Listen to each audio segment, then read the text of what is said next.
Ang araw na nabili ko ang aking kondo, ang biyenan ko ay may 5,000 piso sa bangko, pero ni isang kusing ay hindi niya ako pinahiram. Pagkakuha ko pa lang ng mga susi, dumating siya na may dalang maleta. Iginigiit na tumira kasama ko. Ang naging tugon ko ay imbitahan siyang lumayas sa pamamahay ko.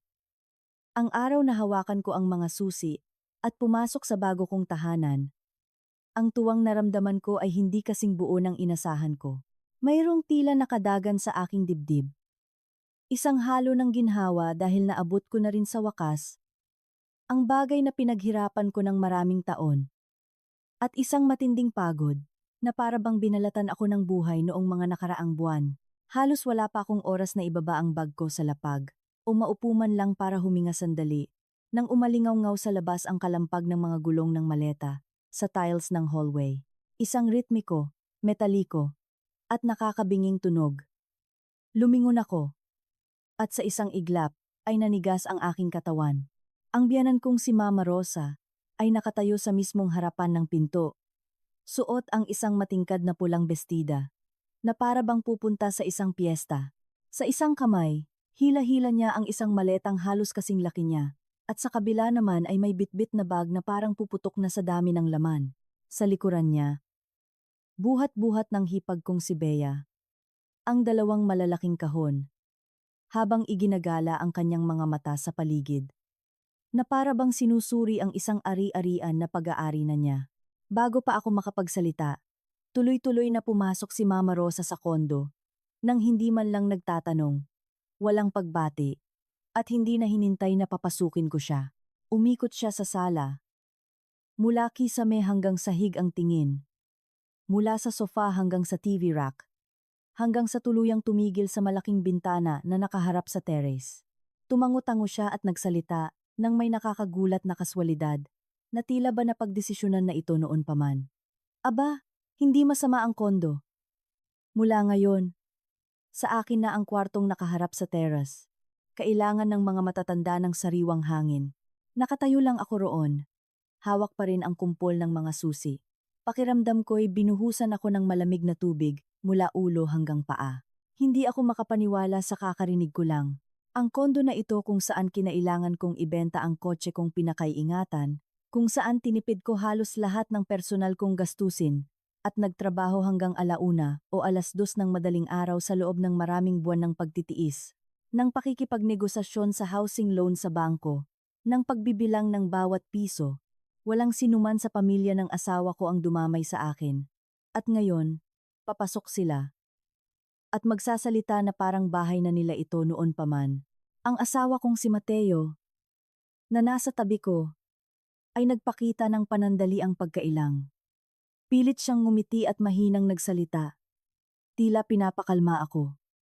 Gusto lang tayong tulungan ni Mama. Nandito siya para umalalay sa atin, mahal. Ang mga salitang iyon ay parang pagbubuhos ng gasolina sa apoy na nag-aalab sa loob ko. Tiningnan ko ang maletang nakapagitna sa sala. Pinagmasdan ko kung paano sila kumilos sa loob ng bahay ko, nang may nakakainsultong pamilyaridad. At napagtanto ko na ang tahanang ito, bago ko pa man maramdamang akin, ay sinasakop na. Huminga ako ng malalim. Pinipilit na panatilihing kalmado ang aking boses.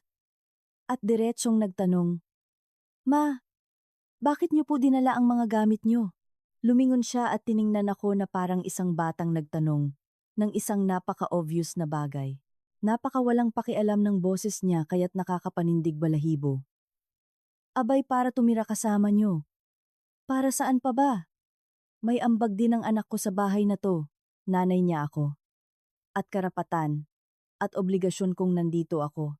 Bago pa ako makasagot, sumingit na si Bea sa kanyang matinis at matapobreng tono. Hala, akala mo naman siya lang mag-isang bumili ng kondo. Anak din ng pamilyang ito si Mateo. Ano bang masama kung titira si Mama kasama natin? Pinagmasdan ko silang lahat.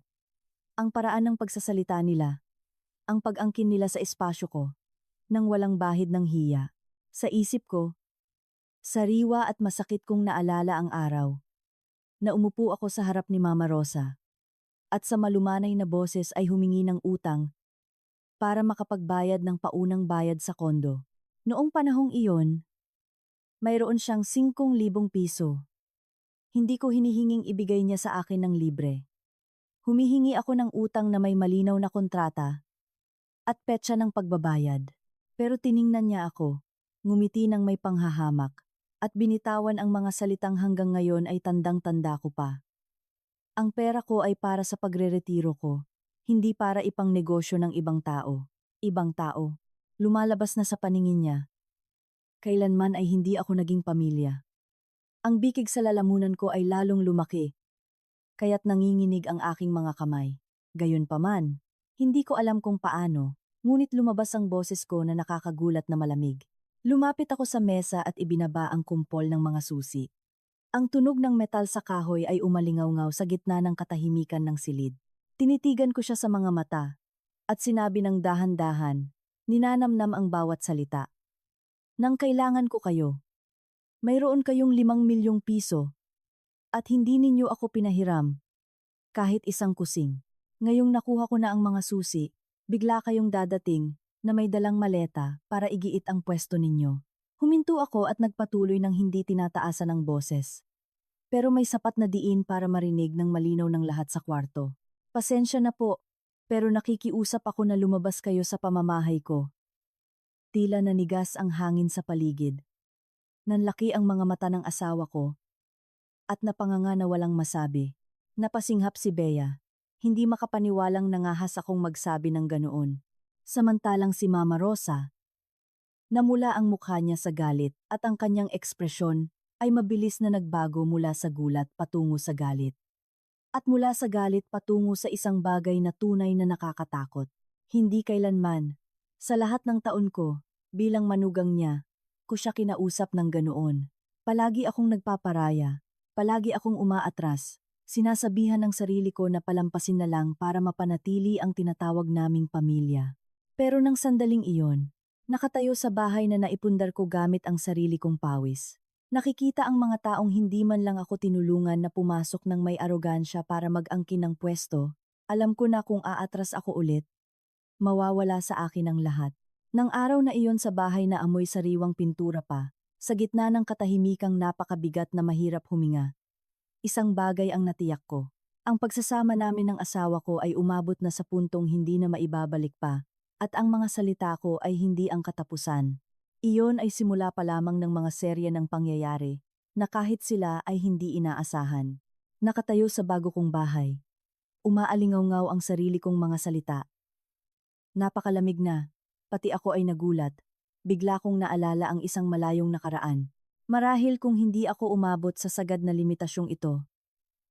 Dahil may panahong taos puso akong naniwala na magiging tahimik ang aming pagsasama, na kung pareho kaming magsusumikap, ay malalampasan namin ang anumang bagyo. Na kahit gaano kahirap pakisamahan ang pamilya ng asawa ko, balang araw ay makikita rin nila ang halaga ko. Nang ikasal kami, tingin ko kay Mateo ay isang mabuting lalaki, tahimik at formal. Hindi siya bolero, ni hindi marunong bumigkas ng matatamis na salita, pero nagbibigay siya ng pakiramdam ng disente at katapatan. Ang kalmadong iyon ang kumumbinsi sa akin na tama ang lalaking napili ko. Naniniwala ako na ang halaga ng isang babae ay hindi nasusukat sa yaman ng asawa niya, kundi kung ang asawa ba ay responsable at nag-aalaga sa pamilya. At akala ko ganoon si Mateo. Noong mga unang taon, tumira kami sa isang maliit na inuupahang apartment sa isang tahimik na eskinita. Masikip ito, nakakasakal sa init tuwing tag-araw, at nag-uumido ang mga dingding tuwing tag-ulan. Pero para sa akin, may dalang init at saya ang panahong iyon. Nagtatrabaho ako sa isang kumpanya ng interior design. Mahirap at nakaka-stress ang trabaho, pero mas malaki ang sweldo ko kaysa sa asawa ko. Si Mateo ay isang empleyado sa opisina. May katamtamang sweldo, pero palagi niyang sinasabi sa akin nang may buong kasiguraduhan. Tiis lang tayo ng ilang taon pa, at makakabili din tayo ng kondo. Ayokong habang buhay tayong nangungupahan. Ang simpleng linyang iyon ay sapat na para magkaroon ng saysay ang lahat ng pagod ko. Nagsimula akong magtrabaho ng mas mahabang oras. Kahit labas na sa schedule, tumatanggap ako ng mga karagdagang proyekto. Sa gabi, Nagpupuyat ako sa harap ng computer. Pero ang pangarap na balang araw ay magkakaroon ako ng sariling bahay ang nagbibigay sa akin ng lakas para magpatuloy. Tinipid ko ang lahat damit, mga pampaganda. Paglabas kasama ang mga kaibigan. Kapag nag-aya ang isang katrabaho na kumain sa labas para magpahinga, tumatanggi ako. Iniisip na ang bawat pisong maiipon ko ay makakabawas sa bigat ng aming uutangin sa bangko. Noong panahong iyon, hindi ako nakaramdam ng lungkot. Pakiramdam ko ay itinatayo ko ang aming kinabukasan. Gayunpaman, simula pa lang, hindi na ako buong pusong tinanggap ng pamilya ng asawa ko. Hindi kailanman sinabi ng diretsahan ni Mama Rosa na hindi niya ako gusto. Pero ang bawat salita at tingin niya ay sapat na para maintindihan ko. Wala akong malaking yaman. Hindi mayaman ang pamilya ko, at hindi ako ang klase ng manugang na yuyuko na lang at susunod ng walang reklamo. Sa harap ng ibang tao, madalas siyang ngumiti at sabihing, "Magaling talagang humanap ng pera si Elena." Mas matatalino ang mga babae ngayon kaysa noon, mukhang papuri. Pero sa paraan ng pagkakadiin niya sa salitang matatalino, alam kong tinatawag niya akong mukhang pera. Noong panahong iyon, inosente pa ako. Kinukumbinsi ko ang sarili ko na ang mga matatanda ay talagang mapanghusga minsan, at ang mga salita nila ay hindi laging sumasalamin sa totoong nararamdaman nila. Kaya pinagsikapan kong magpakabuti hanggat kaya ko. Tuwing Pasko at Kaarawan, hindi ko hinayaang may magkulang sa bahay nila. Mula sa masarap na lechon, kahon ng alak, hanggang sa upuang pangmasahe para sa biyenan kong lalaki, o kaya'y sobrang may laman na pera para kay Mama Rosa. Palagi kong pinaghahandaan nang maayos ang lahat. Inisip ko na ang pakikisama, lalo na sa pamilya, ay hindi naman nangangailangan ng umaapaw na pagmamahal, kundi kahit konting kabaitan lang. Umaasa lang ako ng basikong respeto.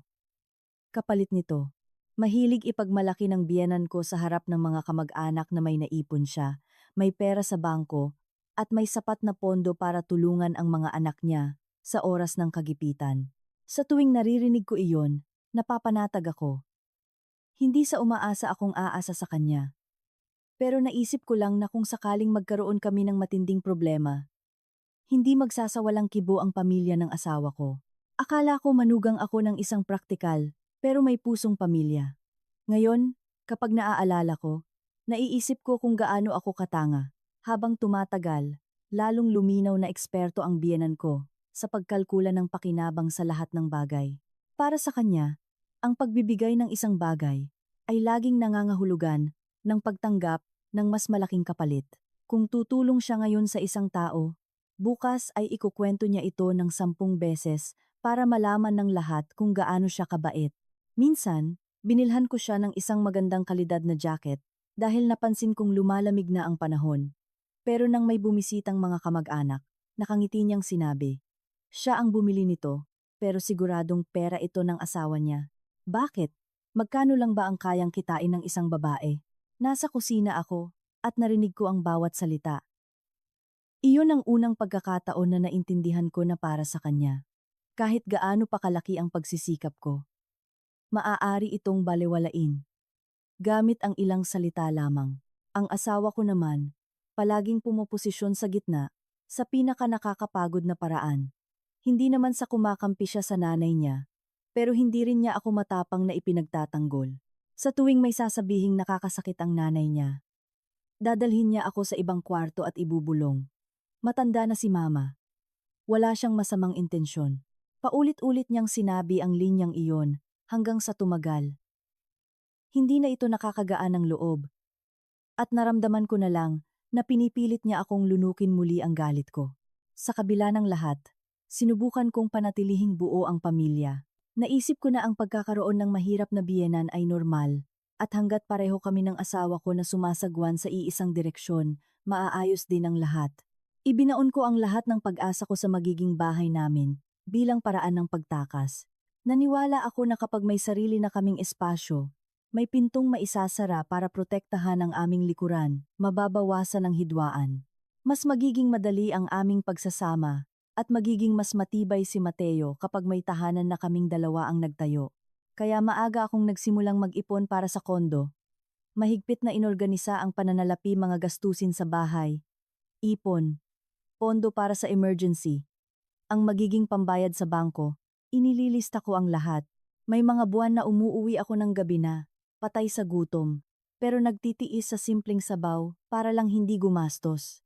Samantala, nananatiling maganda ang mga regalo sa biyenan ko dahil sa takot na baka isipin nilang madamot ako. Nabuhay ako sa pagtitipid para sa sarili ko, pero galante sa kanila dahil lang sa takot sa sasabihin ng iba. Noong panahong iyon, tapat akong naniwala na kailangan ko lang magsikap ng kaunti pa na sa araw na magkaroon ako ng bahay na nakapangalan sa akin, magbabago ang lahat. Hindi ko inakala na ang mismong bahay na iyon ang maglalabas ng kasakiman nila ng patong-patong. At kaya napakasakit, nang saksakin nila ako patalikod, ay dahil nagpakahirap akong alagaan ang aming pagsasama. Kung ang unang bahagi ng aking kasal ay puno ng pag-asa na nagpatuloy sa akin, ang mga sumunod na taon ay parang patak ng tubig sa bato walang ingay, pero sapat para unti-unting sirain ang aking kaluluwa. Ang hidwaan sa pamilya ng asawa ko ay hindi nagsimula sa isang malaking away. Nagsimula ito sa maliliit na bagay. Napakaliit na. Kung ikukwento ko sa isang estranghero, baka sabihin niyang, nag-iisip lang ako ng sobra. Pero tanging ang nakakaranas lang ang nakakaalam na may mga bagay na hindi agad masakit, kundi pa ulit-ulit na nangyayari. Umuulit hanggang sa isang araw hindi mo na alam kung manugang ka ba o makina ng pera ng buong pamilya. Nagsimula ko itong mapansin sa tuwing may emergency sa bahay ng biyenan ko. Sa tuwing kailangan ng pera, ako agad ang unang nababanggit. Hindi ang anak niya. Isang araw, nasa trabaho ako nang makatanggap ng tawag mula kay Mama Rosa. Mas malambing kaysa sa normal ang boses niya, na parang tumatawag lang para mangamusta. Sinabi niya na gusto raw magpalit ng telepono ni Bea dahil malabo na ang kamera nito at nahihiya siya sa mga kaibigan niya. Tapos hininaan niya ang boses niya na parang humihingi ng pabor na napakaliit. Ikaw naman ang may mas kakayahan. Tulungan mo na ang kapatid mo. Bata pa siya. Kailangan niya ng magandang telepono para makasabay sa mga kaibigan niya. Nakinig ako ng tahimik sa loob ng ilang segundo. Ganoon lagi ang paraan niya ng paghingi. Malalambing na salita, pero ang tono ay parang naguutos. Na tila binibigyan ako ng gawain na obligasyon ko. Sa ibang pagkakataon, sumakit ang likod ng biyenan kong lalaki at nagpagamot ng ilang beses. Normal lang na magkasakit ang mga matatanda at kailanman ay hindi ako nagtipid sa mga gastusing medikal para sa mga magulang ko o sa kanila. Pero ang paraan kung paano sinabi ni Mama Rosa ang sitwasyon ang nakasakit sa akin. Hindi niya sinabing, kailangan ng tatay mo ng pagpapagamot at gipit tayo ngayong buwan. Direkta niya akong tinawagan at sinabi, gawan mo ng paraan, magdala ka rito ng pera. Kailangan simulan ng tatay mo ang buong pagpapagamot niya. Kinagabihan din pag-uwi mula sa trabaho, dumaan ako sa bahay nila para iabot ang pera. Mabilis niya itong kinuha, itinupi ang sobre, at ibinulsa na parang iyon ang pinakanormal na bagay sa mundo. Walang pasasalamat. Walang kahit anong senyales ng pagkilala. Imbes na magpasalamat, ngumiti pa siya sa harap ng biyenan kong lalaki at sinabi, "Siyempre, sa huli, ang pera ng manugang ay pera rin ng anak ko." Wala nang pormal-pormal pa. Ang linyang iyon na akala mo'y pampamilya ay nagpayelo sa dugo ko. Ang perang pinaghirapan ko, sa pamamagitan ng kanyang bibig, ay naging simpleng karagdagan lamang ng kakayahan ng kanyang anak. May mga pangyayaring mas maliliit pa. Pero tandang-tanda ko, minsan, dahil malamig at laging basa ang inuupahan nilang bahay, niregaluhan ko sila ng isang mamahaling makina na nag-aalis ng halumigmig, dehumidifier. Pinili ko itong mabuti, nagkumpara ng mga modelo, para lang maging komportable sila. Nang dalhin ko iyon, tinanggap niya iyon ng walang tuwa ni Inis. Binaliwala ko na lang, pero makalipas ang ilang araw, habang may mga bisitang kamag-anak, muli siyang ngumiti at sinabi sa harap ng lahat, siya ang bumili niyan, pero paniguradong pera ng asawa niya, dahil maliit lang ang kinikita ng isang babae. Nasa kusina ako naghahanda ng tubig, at muntik ko nang matapon ito. Ganoon palagi ang taktika niya. Ang paraan, kung paano niya winawalang bisa ang lahat ng pagsisikap ko gamit ang komento na nasa pagitan ng biro at katotohanan para laging lumabas na ang anak niya ang nagbibigay at ako ang nakikitira lang. Ang ganitong mga komento ay naulit ng maraming beses hanggang sa unti-unti kong naintindihan ang isang napakalungkot na katotohanan. Sa paningin ng biyenan ko, ang lahat ng ginagawa ko ay pwedeng maliitin. Kung nagbibigay ako, obligasyon ko iyon. Kung ginagawa ko, iyon ang inaasahan sa akin. Pero kung tumanggi ako ng kahit minsan, magiging isa akong madamot na manugang, yung pera lang ang iniisip, at walang pakialam sa pamilya. Ang pinaka nakakapagod sa lahat ay ang mismong asawa ko na saksi sa lahat ng ito. Rinig na rinig niya kung ano ang sinasabi ng nanay niya. Nakikita niya na naiilang ako. Pero palagi niyang pinipiling dalhin ako sa isang sulok at ibulong. Hayaan mo na. Huwag mo nang mamasamain. Mahilig lang magyabang si mama kaya niya sinasabi iyon. Noong una, pinilit kong maniwala sa kanya. Pero matapos marinig ito ng paulit-ulit, naintindihan ko. Hindi iyon pampalubag loob. Iyon ay ang paraan niya ng pag-uutos, na patuloy akong manahimik. Hindi niya ako ipinagtatanggol. Gusto niya lang akong magtiis para magmukhang payapa ang lahat. At ang kapayapaang iyon ay palaging nakukuha kapalit ng aking sariling kalagayan. Sa tuwing pupunta kami sa bahay nila, may isa pang nakaugalian si Mama Rosa na nagpapailang sa akin. Dinidetalye niyang tinatanong ang tungkol sa sweldo ko, sa mga bonus ko, sa mga ipon ko, kung saan ako namuhunan, at magkano ang hawak kong pera. Sa panlabas, mukhang nagmamalasakit lang. Maganda ba ang bonus mo ngayon, anak? Siguradong malaki-laki na ang ipon mo. Kailangan ninyong mga kabataan na matutong mag-ipon. At maganda rin na alam naming mga nakatatanda kung ano ang meron kayo para mapagplanuhan. Pero ang palatanong niyang tingin ay nagpapahiwatig na hindi siya nagtatanong dahil sa pagmamahal, kundi para sukatin at kalkulahin ito. At totoo nga, kapag nalaman niyang may ipon ako, makalipas ang ilang araw, ay biglang may emergency na nangangailangan ng pera pag-aayos sa bubong, ambagan sa komunidad, o kailangan ni Bea ng puhunan para magsimula ng negosyo sa internet at babayaran na lang daw niya agad. Ang talento ng biyenan ko ay balutin ng anumang palusot para magtunog makatwiran. Hindi siya direktang nagnanakaw o nanghihingi, pero dahan-dahan kanyang iko-corner sa isang posisyon na mahihirapan kang humindi. At kung nagdadalawang isip ako, biglang didilim ang mukha niya, na parang binibigo ko ang pamilyang buong pusong kumupkop sa akin. May isang maliit na detalye na tandang-tanda ko pa. Isang araw, sabay-sabay kaming kumakain, at napunta ang usapan sa pagbili ng bahay. Nadulas ako, at nasabi ko na, kung balang araw ay makakabili kami ng kondo. Pangarap kong magkaroon ng maliit na sulok sa tabi ng bintana. May upuan, at lalagyan ng libro, para makapagbasa, at makarelax tuwing hapon. Nasabi ko lang iyon, dahil tapat at simpleng pangarap ko iyon. Pero nang marinig iyon ng biyenan ko, bumitaw siya ng sarkastikong tawa. Wala pa nga kayong bahay. Nangangarap ka na ng sulok para magbilad sa araw. Unahin mo munang isipin kung paano kumita ng pera. Anak, nagtawanan ng buong mesa para pagaanin ang sitwasyon. Ako lang ang naiwang tahimik. Kung iisiping mabuti, ang komento niya ay hindi lang basta pang-aasar, kundi isang paalala na sa mata niya. May halaga lang ako kapag nagpapasok ako ng pera. Ang mga pangarap ko, ang mga kaligayahan ko, ang pangangailangan kong magkaroon ng oras para sa sarili ko, lahat ng iyon ay pangalawa lang. Hindi ko kailangang maging masaya. Kailangan ko lang malaman kung paano kumita at kung paano ito ibigay kapag kailangan ng pamilya niya. Mula noon, isang bikig ang nagsimulang mabuo sa loob ko. Naging magalang pa rin ako, kumikilos ng tama, nagbibigay ng magagandang regalo para walang masabi ang sinuman. Pero hindi ko na pinagkakatiwalaan ang biyenan ko gaya ng dati.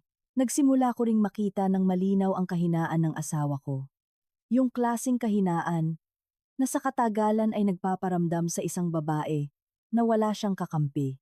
Gayunpaman, noong panahong iyon, naniniwala pa rin ako na magbabago ang lahat. Inisip ko na kaya madalas ang hidwaan ay dahil wala kaming sariling bahay, na dahil nakadepende kami sa mga taong nakapaligid sa amin. Nadadamay ako sa mga ganoong sitwasyon. Pilit kong sinasabi sa sarili ko na kailangan ko lang magtiis ng kaunti pa. Na kapag nakabili na ako ng kondo, na isara na ang pinto, at nakapagsimula ng sariling buhay, mag-iiba ang lahat. Ang paniniwalang iyon ang nagpatibay sa akin ng medyo matagal, bago ko napagtantong nagkamali ako simula pa lang.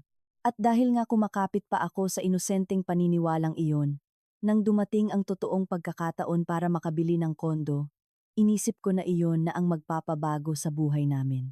Matapos ang maraming taong pag-iipon, nakakita rin ako ng kondo na tama sa lahat ng gusto ko. Hindi masyadong malaki o maluho. Pero maganda ang lokasyon, madali ang transportasyon, at malinis ang lahat ng papel. At ang pinakamahalaga, pasok sa aming kakayahan, kung pagsasamahin ko ang lahat ng ipon ko at uutang sa bangko. Para sa iba, isa lang itong kondo. Para sa akin, ito ang pangarap kung saan nagutom ako. Tinalikuran ang mga luho, at nagtrabaho hanggang madaling araw sa loob ng maraming taon.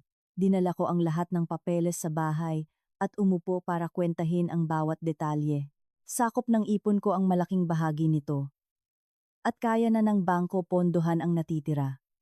Ngunit, para makapagbigay ng paunang bayad, at agad na masiguro ang pagbili, kulang ako ng kaunti.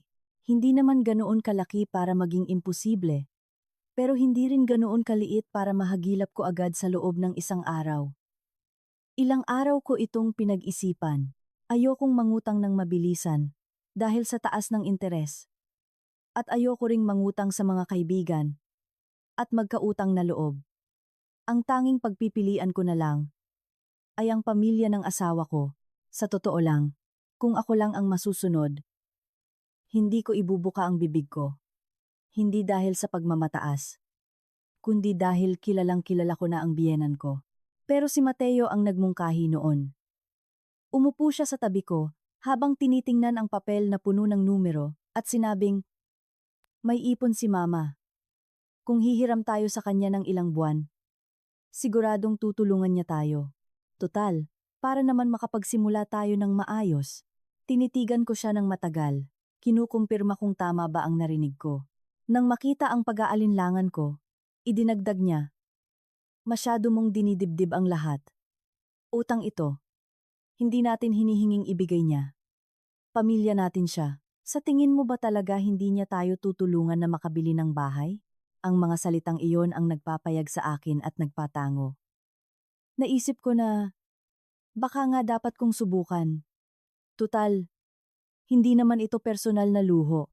Ang pagbili ng kondo ay para magkaroon ng matatag na tahanan, para maiwan ang hirap ng pangungupahan.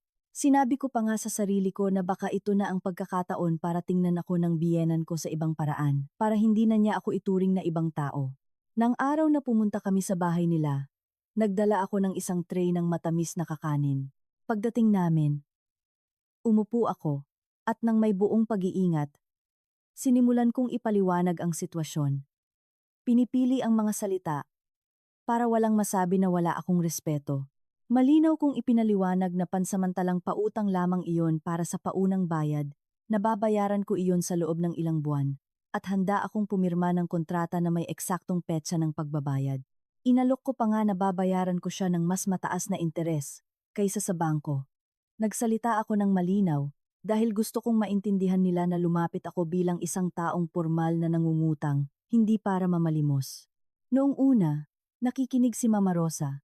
Tinatapik ang mga daliri sa hawakan ng upuan nang walang anumang ekspresyon. Pero habang nagsasalita ako, nagbago ang mukha niya. Eksaktong pagkatapos kong magsalita, sumandal siya, ngumiti ng mapanghamak, at mabagal na sinabi, "Ang pera ko ay para sa pagre-retiro ko. Hindi para ipang negosyo ng ibang tao." Ang salitang ibang tao ay binigkas niya, nang napakalinaw, kaya't pakiramdam ko'y binuhusan ako ng isang balde ng yelo sa mukha. Nanigas ako ng ilang segundo. Hindi ko inaasahan na papayag siya agad. Pero hindi ko rin inaasahan. Natatanggihan niya ako sa ganoong paraan. Bago pa ako makabawi, sumingit na si Bea na nakaupo sa tabi niya. Gamit ang matinis, pero matalim na boses. Tama lang si mama na itago ang pera niya. Sa hirap ng buhay ngayon, hindi mo alam. Paano kung maghiwalay kayo? Tapos sa iyo mapunta ang kondo. E di nawala sa pamilya namin ang lahat. Pagkarinig ko noon, pakiramdam ko'y may pumiga sa puso ko. Wala pa akong nakuhang kahit isang kusing sa pamilyang iyon. Niwala akong ginawa para pagdudahan nila ako ng ganoon. At gayon pa man, sa paningin nila, hinusgahan na nila akong isang oportunista na naghihintay lang ng tamang oras para kunin ang mga ari-arian nila at tumakas. Lumingon ako sa asawa ko, hindi para humingi ng tulong, kundi umaasang kahit papaano ay may sasabihin siya para ituwid ang sitwasyon, para linawin na mag-asawa kami at hindi ako ang taong pinaghihinalaan nila. Pero si Mateo ay nagkamot lang ng tuhod, umiwas ng tingin, at bumulong ng napakahina na halos hindi marinig. Kaya nga, tama lang namang mag-alala si Mama. Sa simpleng linyang iyon, naintindihan ko na nakaupo ako sa gitna ng pamilyang kailanman ay hindi itinuring na kabilang ako. Nang makita ni Mama Rosa na hindi tumututol ang anak niya, lumakas ang loob niya, ngumiwi, at nagdagdag. Sa tonong parang nagpapayo pero nangungutya. Kung may pambili ka, bumili ka, pero wag mong pasukin ang isang bagay na hindi mo kayang bayaran tapos mangungutang ka kung kani-kanino. Kawawa naman ang anak ko. Namula ang mukha ko sa sinabi niya. Ako ang nakahanap sa kondo na iyon. Pera ko ang gagamitin sa malaking bahagi ng bayad, at ang kulang ay para lang masiguro ang pagkakataon. Pero sa bibig niya, naging isa akong ambisyosang ilusyonada na hinihila ang anak niya sa kapahamakan. Gusto kong itanong kung bakit. Bakit kapag nagbabayad ako ng mga gastusing medikal, ng mga ambagan, at ng marami pang ibang bagay, walang nagsasabing, kawawa naman ang anak ko, Gusto kong itanong kung anong malaking kasalanan ang nagawa ko para tratuhin nila ako ng may ganitong pagdududa at paghamak. Pero sa huli, wala akong sinabi. Umayos na lang ako ng upo. Kinagat ang labi. Pinanatili ang natitirang dignidad na meron ako. At tumayo para magpaalam. Habang nagmamaneho pa uwi, nanginginig ang mga kamay ko sa manibela. Hindi ako agad umiyak. Ang sakit na naramdaman ko ay hindi lungkot, kundi isang kahihiyang nagpaparalisa sa akin. Kahihiyan dahil kinailangan kong mamalimos. Kahihiyan dahil tinrato akong ibang tao. At ang pinakamasakit ay naroon ang asawa ko, nakikinig sa bawat salita. At nanatiling tahimik na parang hindi sapat na mahalaga ang sugat ko. Para ipagtanggol niya ako. Hindi ako nakatulog ng gabing iyon. Nilabas ko ulit ang lahat ng kalkulasyon ko. Ang kontrata. Ang mga ipon ko. Mga pamumuhunan. Pondo para sa emergency. Binasa ko ito ng paulit-ulit hanggang sa manlabo ang paningin ko. Nagdesisyon akong ibenta ang kotse ko. Iyon na sobrang mahal ko. At nabili ko gamit ang sariling pawis ko. Kinuha ko halos lahat ng personal kong pamumuhunan. Kahit panalugi ng kaunti, tumanggap ako ng isang karagdagang at napakahirap na proyekto. Kahit alam kong nakakapagod, pero ginawa ko iyon para mapunan ang kulang. Nakaupo sa harap ng screen ng computer sa malamig na madaling araw, sinabi ko sa sarili ko ng may buong linaw. Kung walang magpapahiram sa akin, makukuha ko ito ng mag-isa. Hindi ako mamamatay sa pagtanggi nila. Pero simula ng gabing iyon, may isang bagay sa loob ko ang nasira habang buhay. Tumigil na akong ituring na pamilya ang biyanan ko. At sa unang pagkakataon, inilista ko sa isip ko ang isang utang na hindi pera, kundi utang ng panghahamak. Pagkatapos ng gabing iyon, kung kailan muntik na akong sumuko, natagpuan ko rin ang paraan para buuin ulit ang aking planong pinansyal. Nakatutok ang buhay ko sa iisang layunin. Makuha ang kondo na iyon ng mag-isa. Anuman ang mangyari. Ibinenta ko ang mahal kong kotse. Tinanggal ko lahat ng walang kwentang gastos. At tumanggap ako ng napakaraming karagdagang trabaho. Na minsan, pagkagaling sa trabaho, bubuksan ko ulit ang computer at dire-diretso hanggang madaling araw. May mga araw na sobrang pagod ako, kaya wala nang lasa ang pagkain, at gusto ko na lang humiga at matulog. Pero ang ideya na baka mapunta ang kondo sa iba, Dahil sa pagkaantala ko ay nagtutulak sa akin na magtiis at magpatuloy. Buwan iyon ng matinding pagod. Pero sa huli, nagawa ko. Nang araw na pirmahan ko ang kontrata sa pagbili. Nanginginig ang kamay ko habang hawak ang bolpen hindi sa takot, kundi sa dami ng emosyong nararamdaman ko. Saya, pait, ginhawa, at hinanakit. Lahat ng sabay-sabay. Dapat sana ay masayang araw iyon para sa aming dalawa. Ang resulta ng maraming taon naming pagsisikap.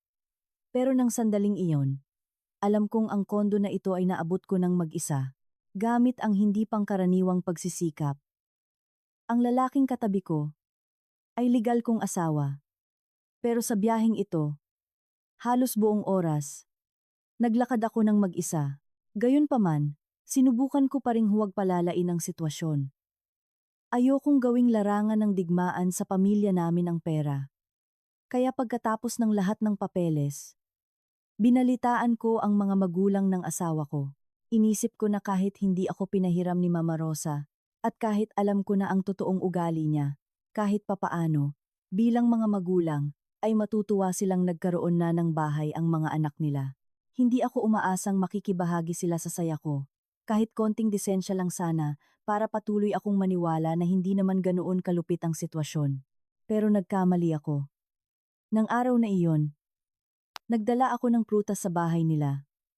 Pagpasok ko, nakita ko si Mama Rosa na nakaupo sa sala. May hawak na tsaa. Kasing kalmado gaya ng dati. Kauupo ko pa lang, at bago ko pa matapos ang sasabihin kong, naayos na po namin ang pagbili ng kondo.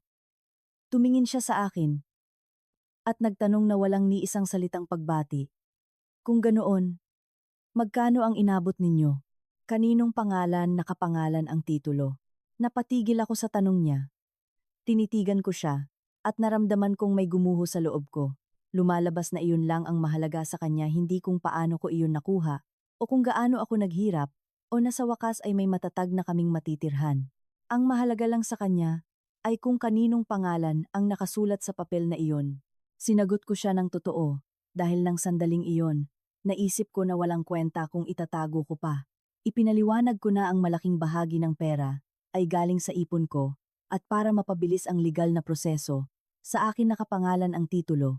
Hindi ko pa natatapos ang sasabihin ko nang ibagsak niya ang tasa sa mesa. Dumilim ang mukha niya, at nanlamig ang boses niya. Anong klasing manugang ang ipapangalan ng bahay sa kanya? Anong klasing pamilya ito? Nanahimik ako. Hindi alam ang isasagot. Si Bea, na malapit sa amin, ay nagpakawala ng isang sarkastikong tawa na nakakainsulto marinig pa lang. Sabi niya habang iniuunat ang mga salita.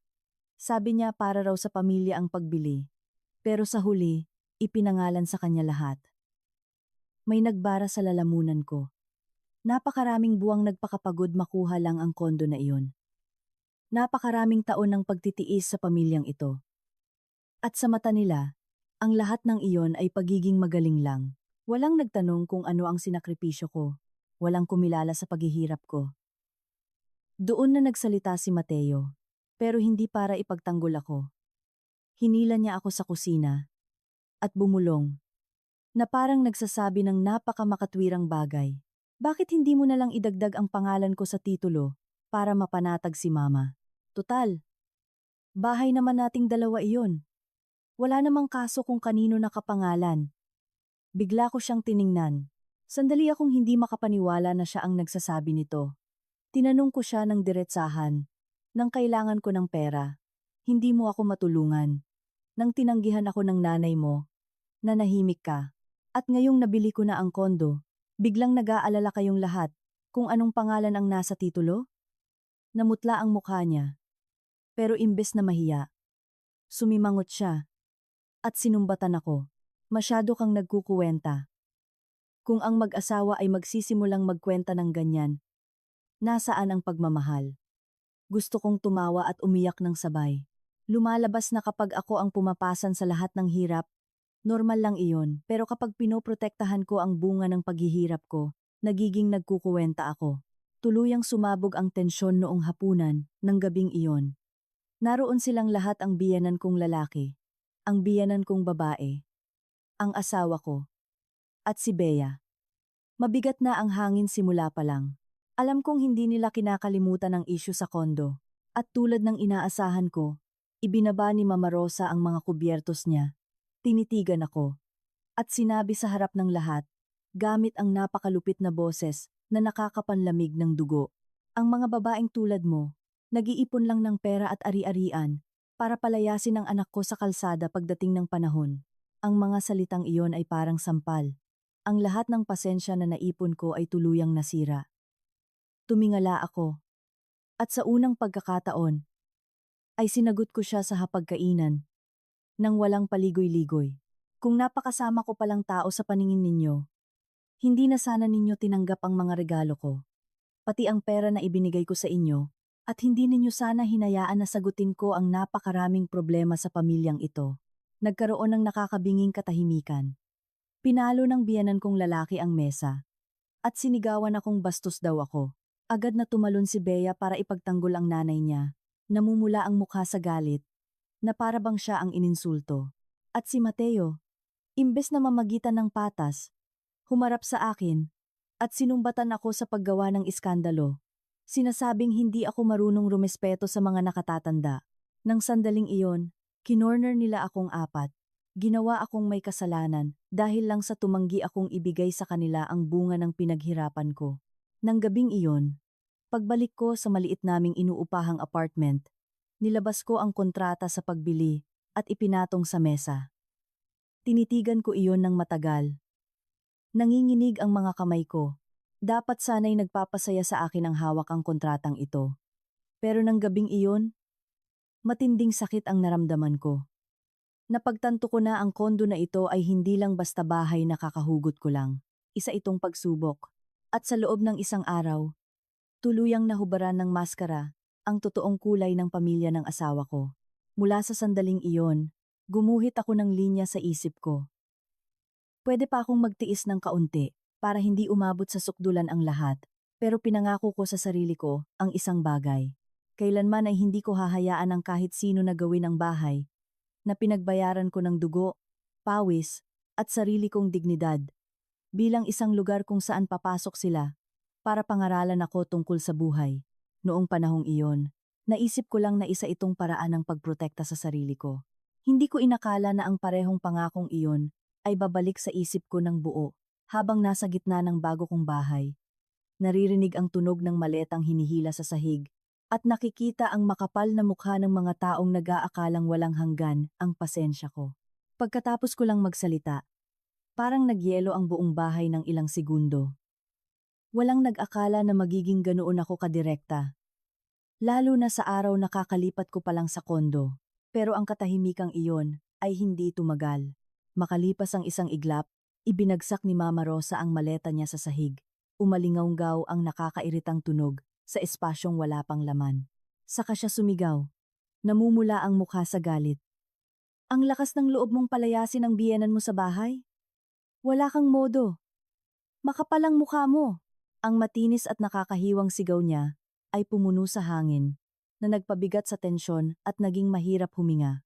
Ang asawa ko, na parang nagising mula sa pagkagulat, ay lumapit sa akin at hinawakan ako nang mahigpit sa pulso. Diniinan niya ito at sumitsit ng mababa, pero puno ng galit na tono. Kumain ka, Elena. Pag-usapan natin ito ng maayos. Kahit mukhang gusto niyang mamagitan, ang ginawa niyang paghihila sa akin, papunta sa isang tabi. Habang humaharap siya sa nanay niya, ay nagbigay ng malinaw na mensahe sa akin kung ano ang nangyayari. Sa sandaling iyon, hindi niya pinapansin ang tindi ng desperasyon ko, kundi ang nasaktang pagmamalaki ng nanay niya. Binawi ko ang kamay ko ng may puwersa. Naramdaman ko ang hapdi sa pulso ko, pero ang puso ko ay parang yelo na. Tiningnan ko silang tatlo, at sinabi sa malinaw na boses, walang pagmamadali, pero walang tigil. Ako ang bumili ng bahay na ito. Walang sino man ang may karapatang pumasok dala ang mga gamit niya at manatili. Nang marinig ito, tila sasabog si Bea. Lumapit siya sa akin na halos dumikit na ang daliri niya sa mukha ko, at nangutya ng may halong kawalang hiyaan at panghahamak. Feeling mo ang importante mo na porke may kondo ka? Kung hindi pumirma ang kuya ko sa mga papeles, paano mo mabibili iyan? Lumingon ako sa kanya, at pagkatapos ay sa asawa ko. Sa hindi malamang dahilan, nang sandaling iyon, imbes na magalit, nakaramdam ako ng mapait na tawa. Nagpakawala ako ng malamig na halakhak, at agad sumagot, na pumirma ang kuya mo? Saan? Pakitaan mo ako kahit isang pirma niya sa kontrata. Ang mga salitang iyon ay parang sampal sa magkapatid. Nawalan ng imik si Bea, at tumigas ang mukha ni Mateo. Nauutal siya, pero wala siyang masabi. Mas alam niya kaysa kanino man, kung kaninong pera ang ginamit pambili ng bahay na ito. Kung kanino nakapangalan ang titulo, at kung ano lang ang naging ambag niya sa buong proseso. Ang katahimikan niya ang pinakamalinaw na sagot. Nang makitang na corner ang anak niya, nag-iba ng taktika si Mama Rosa. Kailangan kong aminin, isa siyang napakahusay na aktres. Kung kanina'y sumisigaw siya, sa susunod na sandali, ay nagpabagsak siya sa bagong sofa na para bang siya ang pinakamalaking biktima sa mundo. Inilagay niya ang kamay sa dibdib, at kunwaring pinunasan ang mga peking luha, gamit ang kabilang kamay, habang humihikbi ng malateatro.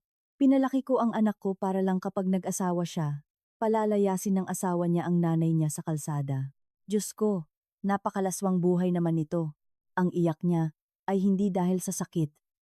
Isa itong kalkuladong iyak. Para marinig siya ng iba. Para gumawa ng eksena. At tulad ng inaasahan, sa labas ay nagsimulang makarinig ng mga mabagal na hakbang. Ang kondo ay nasa isang tahimik na lugar. At ang anumang malakas na boses ay nakakaakit ng atensyon. Lumakas ang loob ni Mama Rosa. At nilakasan ang pag-iyak niya. Isinisigaw ang bawat linya para marinig sa labas. Napakasama talaga ng mga manugang ngayon. Hindi pa man lang umiinit ang bahay. Pinalalayas na agad ang biyenan. Anong kasalanan ang ginawa ko para tratuhin ng ganito? Umakyat ang dugo ko sa ulo. Kakapasok ko pa lang sa bahay na ito. Amoy pintura pa ang mga dingding at hindi ko pa nga nabubuksan ang mga kahon ko. At heto siya. Nakaupo sa sala ko, at gumagawa ng drama na pangpalengke. Mabilis akong naglakad papunta sa pangunahing pinto, at isinara ito ng malakas para harangan ang mga usyoso. Pagkatapos ay humarap ako sa kanya, at sinabi ng mahina, pero matigas, kung hindi kayo aalis ng kusa, tatawag ako ng guwardiya. Sa pagkakataong ito, nagalit na talaga ang asawa ko. Siguro sa paningin niya. Lumagpas na ako sa linyang hindi niya inakalang tatawirin ko kailanman. Sinigawan niya ako habang nagpupumilit magsalita. Sumusobra ka na, Elena. Nanay ko siya. Humarap ako sa kanya at tinitigan siya diretso sa mata. Sumagot ng hindi nagdadalawang isip kahit isang segundo. At ako ang nagbayad sa bahay na ito. Pinatahimik ng linyang iyon ang buong kwarto. Hindi na iyon isang pagtatalo. Iyon ang pinakamalupit na katotohanan, ang katotohanang ayaw marinig ng kahit na sino sa kanila. Biglang tumayo si Mama Rosa mula sa sofa. Ang mukha ay namumutla sa galit at ang tingin ay parang kutsilyo. Tumigil siya sa pag-iyak. Kapag hindi gumana ang mga luha, lumalabas ang totoong kulay niya. Dinuro niya ako at sumitsit nang may halatang puot. Sige, palayasin mo ako ngayon. Pero huwag kang magrereklamo kapag hindi kita binigyan ng kapayapaan sa buhay. Kung ako ang Elena, ilang taon na ang nakakaraan. Malamang, natakot na ako. Ibababa ko na sana ang boses ko para mapanatili ang kapayapaan. Pero nakapagtataka, nang sandaling iyon, nakaramdam ako ng lubos na kapayapaan. Kapag nakita mo na ang totoong mukha ng isang tao, ang mga pananakot nila ay hindi na ganoon nakakatakot. Nanatili akong nakatayo, ibinalik sa kanya ang tingin, at sinabi ang isang salita, subukan ninyo. Lumapit si Bea sa nanay niya. Hinila siya sa isang galaw na kalahating payo, kalahating gatong sa apoy. Tara na ma. Hindi sulit sayangin ang laway natin sa mga taong ganyan. Pero bago siya umalis, binigyan niya ako ng tingin na puno ng lason. Naiwang nakatayo si Mateo sa gitna ng sala. Nagpapalipat-lipat ang tingin sa nanay niya, at sa akin, ang mukha'y namumutla sa galit at kahihiyan. Pero ang kahihiyang iyon ay hindi dahil sa asal ng nanay niya, kundi dahil sa unang pagkakataon, hindi niya magamit ang mga pampalubag-loob niyang linya para pilitin akong sumunod. Sa huli, kinuha ni Mama Rosa ang maleta niya at naglakad papunta sa pinto. Ang mga gulong ay nakakairitang umingit sa sahig. Sumunod si Bea dala ang kanyang mga kahon. Bumubulong ng mga pang-iinsulto. Humakbang ng ilang beses ang asawa ko, na parang may gustong sabihin. Nang makarating sila sa pintuan, biglang tumigil si Mama Rosa. Lumingon. At tiningnan ako. Hindi na iyon tingin ng ininsultong biyanan. Iyon ay tingin ng isang taong inagawan ng nasamsam, na akala niya'y sigurado na. Sa ekspresyon niya, naroon ang galit, kahihiyan, kamandag, at isang matinding pagtatanim ng sama ng loob, na alam kong hindi niya basta-basta kalilimutan. Nanatili akong walang kibo. Pinipiga ang mga susi sa kamay ko nang napakahigpit hanggang sa sumakit ang mga palad ko. Sa pagkasara ng pinto sa likuran nila, isang bagay ang naintindihan ko. Hindi pa ito tapos. Ito ay simula pa lamang. At ang babaeng iyon, ang taong kakahilalang ng maleta palabas ng bahay ko, ay hindi susuko ng ganoon kadali. Kakasara pa lang ng pinto nang mapagtanto ko na hindi hahayaan ni Mama Rosa na magtapos ang kwento sa pagpapalayas sa kanya sa bahay ko. Para sa isang taong katulad niya, ang mawalan ng awtoridad sa harap ng manugang niya ay isang kahihiyan. Pero ang makita siya ng mga kapitbahay ay 10 beses na mas masahol. At kapag mas nabubuhay ang isang tao sa imahe, mas nagiging malupit at madumi ang kanilang mga aksyon kapag nasaktan ang pagmamalaki nila. Alam ko iyon. Pero hindi ko inakalang ganoon kabilis siyang kikilos. Nang gabing iyon mismo, walang tigil na tumunog ang telepono ko. Unang tawag, pangalawa, hanggang sa sunod-sunod na. Kaya hindi na namamatay ang ilaw bago umilaw ulit. Tiningnan ko ang mga pangalan at nakaramdam ako ng kilabot. Lahat iyon ay mga kamag-anak ng asawa ko, mga tiyuhin, tiyahin, pinsan, mga taong halos isang beses lang sa isang taon kung kausapin ako. Pero nang gabing iyon, naalala nila ako. At ginawa nila iyon ng may hindi kapani-paniwalang pagka-agresibo.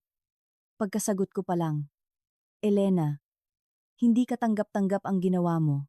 Bago pa ako makapagsalita, nagpatuloy siya sa mabigat at mapanghusgang tono. Ang biyenan ay biyenan pa rin. Sa ayaw at sa gusto mo, paano mo siyang nagawang palayasin sa bahay? Noong mismong araw na lumipat ka, walang puso iyan.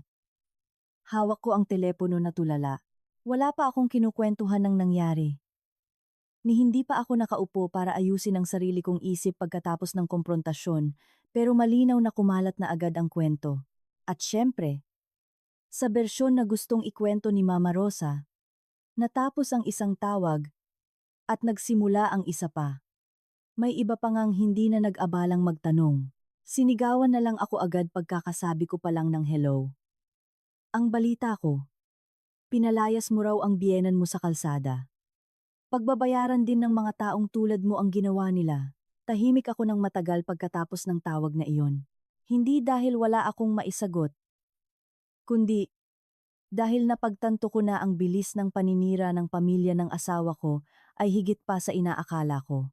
Sa loob ng ilang oras, ang pagpipilit ni Mama Rosa na pumasok sa bahay ko nang walang paalam ay naging, sa kwento niya, istorya ng isang walang modong manugang. Na pagkakita ng kaunting pera, tinakwil ang buong pamilya ng asawa niya. Pinatahimik ko ang telepono ko, pero patuloy ang pagdating ng mga mensahe. May ilan pa, imbes na tumawag, nagsulat ng napakahahabang mensahe tungkol sa obligasyon ng mabuting manugang, respeto sa mga nakatatanda, at kung paano nasusukat ang kabutihan ng isang babae sa kanyang pag-uugali. Pagbasa ko noon, pagod lang ang naramdaman ko. Ang pinakanakakatawa ay sa lahat ng mga nangangaral sa akin. Wala man lang ni isang nagtanong kung ano bang klase ang buhay ko kasama nila, kung ano ang pinagdaanan ko, o sa anong sitwasyon nila ako inilagay. Sapat nang marinig ang isang panig ng kwento para automatikong maging ako ang may kasalanan. Binuksan ko ang group chat namin ng pamilya At gaya ng inasahan ko, nanguna pa si Bea sa lahat. Hindi niya ako direktang pinangalanan. Pero nag-post siya ng status na puro patama eksakto noong online ang lahat ng kamag-anak. May mga taong porket nag-asawa, nakalimutan na kung paano maging mabuting anak. Nagkakondo lang. Pakiramdam nila Reyna na. Sa baba nito, maraming nag-reply agad. May emojis pa ng inis. Ang iba'y may malabong komento gaya ng, kailangan mamuhay ng maayos para magkaroon ng magandang halimbawa ang mga anak. Tinitigan ko ang screen at nakaramdam ng halo-halong inis at panlalamig. Wala silang pakialam sa katotohanan. Gusto lang nila ng pwedeng pagtsismisan. Ang pinakamasakit ay alam ni Mateo. Ang lahat. Nasa group chat siyang iyon. Nakita niya ang bawat komento tungkol sa akin. Nakita niya kung paano ako ginawang masama ng nanay at kapatid niya sa buong pamilya, pero ang tanging naipadala niya sa akin ay isang maikling mensahe. Habaan mo na lang ang pasensya mo. Huwag mo nang palakihin pa ito. Binasa ko ng paulit-ulit ang mensahe niya at tinawagan ko siya. Ang boses ko ay sobrang kalmado, na pati ako ay nagulat. Hindi mo ba nakikita na ginagawa na nila akong halimaw? May katahimikan sa kabilang linya. Tapos nagbuntong hininga siya at nagsabi, hayaan mo nang humupa ang mga bagay-bagay. Napangiti ako ng mapait. Yan na ang lagi niyang sagot na magpasensya ako, na manahimik ako, na ako ang sumalo ng resulta ng ginawa ng iba. Para lang mapanatili ng pamilya niya ang peking kapayapaan. Wala na akong ibang sinabi. Binaba ko ang telepono, ipinatong sa mesa, at naiwang tahimik sa bago kong bahay. Mas malaki ang kondo kaysa sa inuupahan namin dati. Pero nang gabing iyon, parang ang lungkot at ang lamig. Inakala ko na paglipat ko, ang unang sasalubong sa akin ay kapayapaan. Pero kabaligtaran. Pagpasok ko pa lang sa pinto, nabalot agad ako sa gulo na gawa mismong pamilya ng asawa ko. Kinaumagahan, bago pa ako matapos mag-almusal, nakarinig ako ng ingay ng mga tao sa may pinto. Sumilip ako sa bintana at nakaramdam ng kilabot. Bumalik si Mama Rosa, pero sa pagkakataong ito, hindi na siya nag-iisa.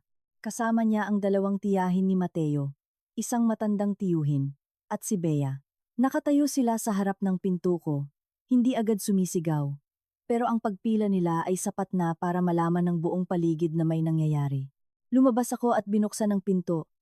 Pero nakabara lang, hindi iniimbitahan na pumasok ang kahit sino. Pagkakita sa akin ni Mama Rosa, sinadya niyang lakasan ang boses niya para marinig ng mga kapitbahay. Hindi ako papasok. Nandito lang ako para linawin ng isang bagay. Ang bahay bang ito ay sa anak ko? O sa iyo lang? Nagpaakyat ng dugo sa ulo ko, ang sinabi niya. Alam na alam niya kung ano ang nakasulat sa titulo. Pero itinanong niya iyon ng pasigaw. Sa gitna ng araw, sa harap ng mga kamag-anak at kapitbahay, para magtanim ng duda, at gawin akong mukhang asawang ninanakawan ang mister niya. Binuksan ko ng kaunti pa ang pinto. Pero hinaharangan pa rin ang daan. At sumagot ng matigas. Sino mang may dokumentong nagpapatunay na may karapatan siyang tumira dito, pumasok na. Nang marinig iyon, sinigawan ako ng galit ng matandang tiyuhin. Ganyan ka ba makipag-usap sa pamilya mo? Ang yabang mo. Dahil lang sa may kondo ka. Lumingon ako sa kanya. At, nang hindi nagtataas ng boses pero sobrang linaw ng bawat salita, sinabi ko, Tiyo, magbayad po kayo ng kondo gamit sariling pera ninyo. Tapos balikan ninyo ako, kung ayos lang sa inyo na may biglang darating, at makikitira ng walang paalam. Sobrang bigat ng tensyon. Ang mga dumadaan ay bumabagal ang lakad para manood. Nakita kong bumubukas ng bahagya ang mga bintana ng katabing gusali. Si Bea, nakahalukip-kip sa tabi ng nanay niya, ay nakangiti ng may kayabangan. Obvious na masaya siyang makita akong na-corner sa publiko. Si Mama Rosa naman, nagpatuloy sa pagpapaawa effect niya bilang biktima, nagsasalita ng malakas na may tonong naaapi, sapat para isipin ng mga hindi nakakakilala sa amin, na isa akong malupit at walang utang na loob na manugang. Eksakto ng oras na iyon, lumabas ang kapitbahay kong si Isabel sa hallway. Hindi siya tumingin sa akin ng diretsyo. Tumayo lang siya doon, at nagsabi, ng mahina pero mariin. Ang mga problema sa loob ng bahay, sa loob lang inaayos. Huwag kayong gumawa ng iskandalo na nakakaabala sa lahat ng mga nandito sa paligid. Ang sinabi niya, kahit hindi naman masyadong masakit, ay umakto bilang preno sa tamang oras. Napatigil si Mama Rosa sa gulat. Siguro hindi niya inaasahan na habang ginigipit niya ako kasama ng buong pamilya, may ibang taong makikialam. Dahil sa abala, hindi na niya maituloy ang drama niya. Pero bago siya tumalikod, lumingon siya at tinitigan ako. Ganoon kalason ang tingin niya, kaya hindi ko iyon makalimutan hanggang ngayon. Tingnan natin kung hanggang kailan mapapasa iyo iyan. Pagkarinig ko niyon, nalaman ko na hindi na ito simpleng pag-iinarte. Dahil naapakan ang pagmamalaki niya, tunog itong pinag-isipang banta. At habang tinitingnan ko silang paalis, may isang bagay akong naintindihan. Hindi titigil si Mama Rosa sa paninira lang sa akin sa pamilya. May iba pa siyang pinaplano. Isang bagay na mas mapanganib. Umalingaw-ngaw ang mga salita ng biyenan ko. Sa isip ko buong hapon. Tingnan natin kung hanggang kailan mapapasa iyo iyan. Kung dala lang iyon ng galit, baka sumigaw pa sana siya ng ibang mura at saka umalis. Pero hindi. Ang tono niya, ang tingin niya, ay hindi galing sa isang taong galit lang. Dahil ininsulto, iyon ay sa isang taong may gustong abutin at hinadlangan ko siya sa dadaanan niya. Mag-isa akong nakaupo sa sala ng matagal, nakatingin sa malaking bintana, hindi mapakali, simula nang makuha ko ang susi. Pagod na ako sa mga eksena, sa pag-iyak, at sa paninira. Pero habang iniisip ko, mas nararamdaman kong may mali. Kung gusto niya lang makitira. Hindi na sana siya nagdala ng mga maleta at kahon sa unang araw pa lang. Kung gusto niya lang akong pasunurin. Hindi na sana kailangang dalhin ang buong pamilya kinabukasan. Sobrang bilis ng mga pangyayari. Sobrang agresibo. Na para bang may hinahabol silang oras. Kinahapunan. Lumabas ako para ayusin ang tungkol sa mga kulang pang kagamitan. Paglabas ko ng tindahan, nagkataong nakasalubong ko si David, ang ahente na nagpakita sa akin ng kondo. Nauna niya akong nakilala. At nakangiting nagtanong ng isang bagay na kahit mukhang normal, agad na nagpa-alerto sa akin. Kamusta Elena? Maayos ba ang lahat? May nagtanong kasi rito sa kondo ninyo noong nakaraan, mukhang kamag-anak ng asawa mo. Interesadong interesado. Bigla akong napatigil sa parking lot. Napahigpit ang hawak ko sa bitbit kong folder. Nang hindi ko namamalayan. Tiningnan ko si David. At tinanong ng dahan-dahan. Sinong nagtanong? Nag-alinlangan siya sandali. Na parang natatakot na makialam. Pero sumagot din siya kalaunan. Ilang araw bago iabot sa iyo ang mga susi. May lumapit sa aking isang matandang babae. At isang lalaki. Nakilala ko sila dahil nakita ko na silang umaaligid dito noong tinitingnan mo ang kondo. Kinilabutan ako. Hindi ko na kailangan ng mas marami pang detalye para malaman kung sino ang matandang babae at lalaking iyon. Pinipilit panatilihing kalmado. Tinanong ko siya. At anong gusto nilang malaman? Napakamot sa batok si David. At hininaan ang boses. Nagtanong sila tungkol sa titulo. Sa pagmamay-ari, pati kung paano raw ang proseso kung sa susunod ay gustong magdagdag ng pangalan ng ibang tao. Akala ko na pag-usapan ninyo na iyon sa pamilya. Kaya nagbigay lang ako ng pangkalahatang impormasyon. Nanigas ako sa kinatatayuan ko. Ang pagdating ni Mama Rosa na may dalang maleta ay hindi biglaan ni hindi rin ito reaksyon sa pagtanggi kong ilagay ang bahay sa pangalan naming mag-asawa. Inimbestigahan nila iyon. Tinanong nila iyon. Pinlano nila iyon. Ang tangka niyang paglipat ay susunod na hakbang lamang sa isang plano na nabuo na. Bago ko pa iyon maproseso ng lubusan. Nagdagdag si David ng bagay na nagpayelo sa mga kamay ko. Nagtatanong din sila kung paano kung gusto raw ibenta kaagad ng may-ari. May paraan daw ba para mapabilis ang proseso? Medyo nagtaka ako kaya sinabi ko sa kanila na ang nakapangalan lang ang makakapagdesisyon niyon. Tinitigan ko siya. May nag-ugnay sa isip ko. Pagdadagdag ng pangalan. Mabilis ang pagbebenta. Hindi lang nila ako ginigipit para pumayag na makitira sila. Gumagawa sila ng paraan para umabot pa ng malayo. Mas malayo pa. Pinasalamatan ko si David. Nagpapanggap na normal lang. Pero pagtalikod ko, naramdaman ko ang bigat ng mga binti ko. Buong biyahe pa uwi. Walang tigil sa pag-ikot ang isip ko. Kung pagkasakim lang ito, susubukan lang ni Mama Rosa na unti-unti akong gipitin. Pero kung nagtanong siya tungkol sa pagbebenta, ibig sabihin, kailangan nila ng pera, kailangan nila ng pera. At kapag naiipit na sa pangangailangan ang mga tao, gumagawa sila ng mga desperadong bagay. Nang gabing iyon, matagal muna akong nanatili sa loob ng sasakyan bago ako umakyat sa bahay. Hinukay ko sa memorya ko ang bawat salita, bawat kilos ng biyenan ko, ng asawa ko, ni Bea. Biglang nagtugma ang lahat. Ang pagmamadali, ang pagka-agresibo, ang paggawa ng iskandalo, nang walang pakialam sa sasabihin ng iba. Ang reaksyon ni Mama Rosa, nang malamang nakapangalan lang sa akin ang titulo. Wala ni isa doon ang tungkol lang sa nasaktang pagmamalaki. Sinimulan kong mag-imbestiga sa isang lumang kakilala ng asawa ko. Isang tao na medyo alam ang nangyayari sa pamilya nila. Noong una, pilit niyang iniiwasan ang usapan. Pero nang mapansin ang pagpipilit ko, sa wakas ay ikinuwento rin niya sa telepono. Mahina ang boses. Hindi mo talaga alam, Elena? Isinangla ni Bea ang bahay ng biyanan mo. Ilang buwan na ang nakakaraan. Pumasok siya sa negosyo, kasama ng ibang tao. Nagbuhos ng malaking pera, at nalugi ang lahat. Hinahabol na siya ngayon ng mga nagpautang sa kanya. Hawak ko ang telepono gamit ang nanginginig na kamay. Nagtanong ako sa boses na parang hindi sa akin. Nakasangla ang bahay ng nanay nila? Bumuntong hininga ang nasa kabilang linya. Oo, inilihim nila iyon. Siguro sa takot na malaman mo. Mukhang umutang din sila sa iba, kaya lubog na sila sa utang. Nablangko ako ng matagal pagkababa ko ng tawag.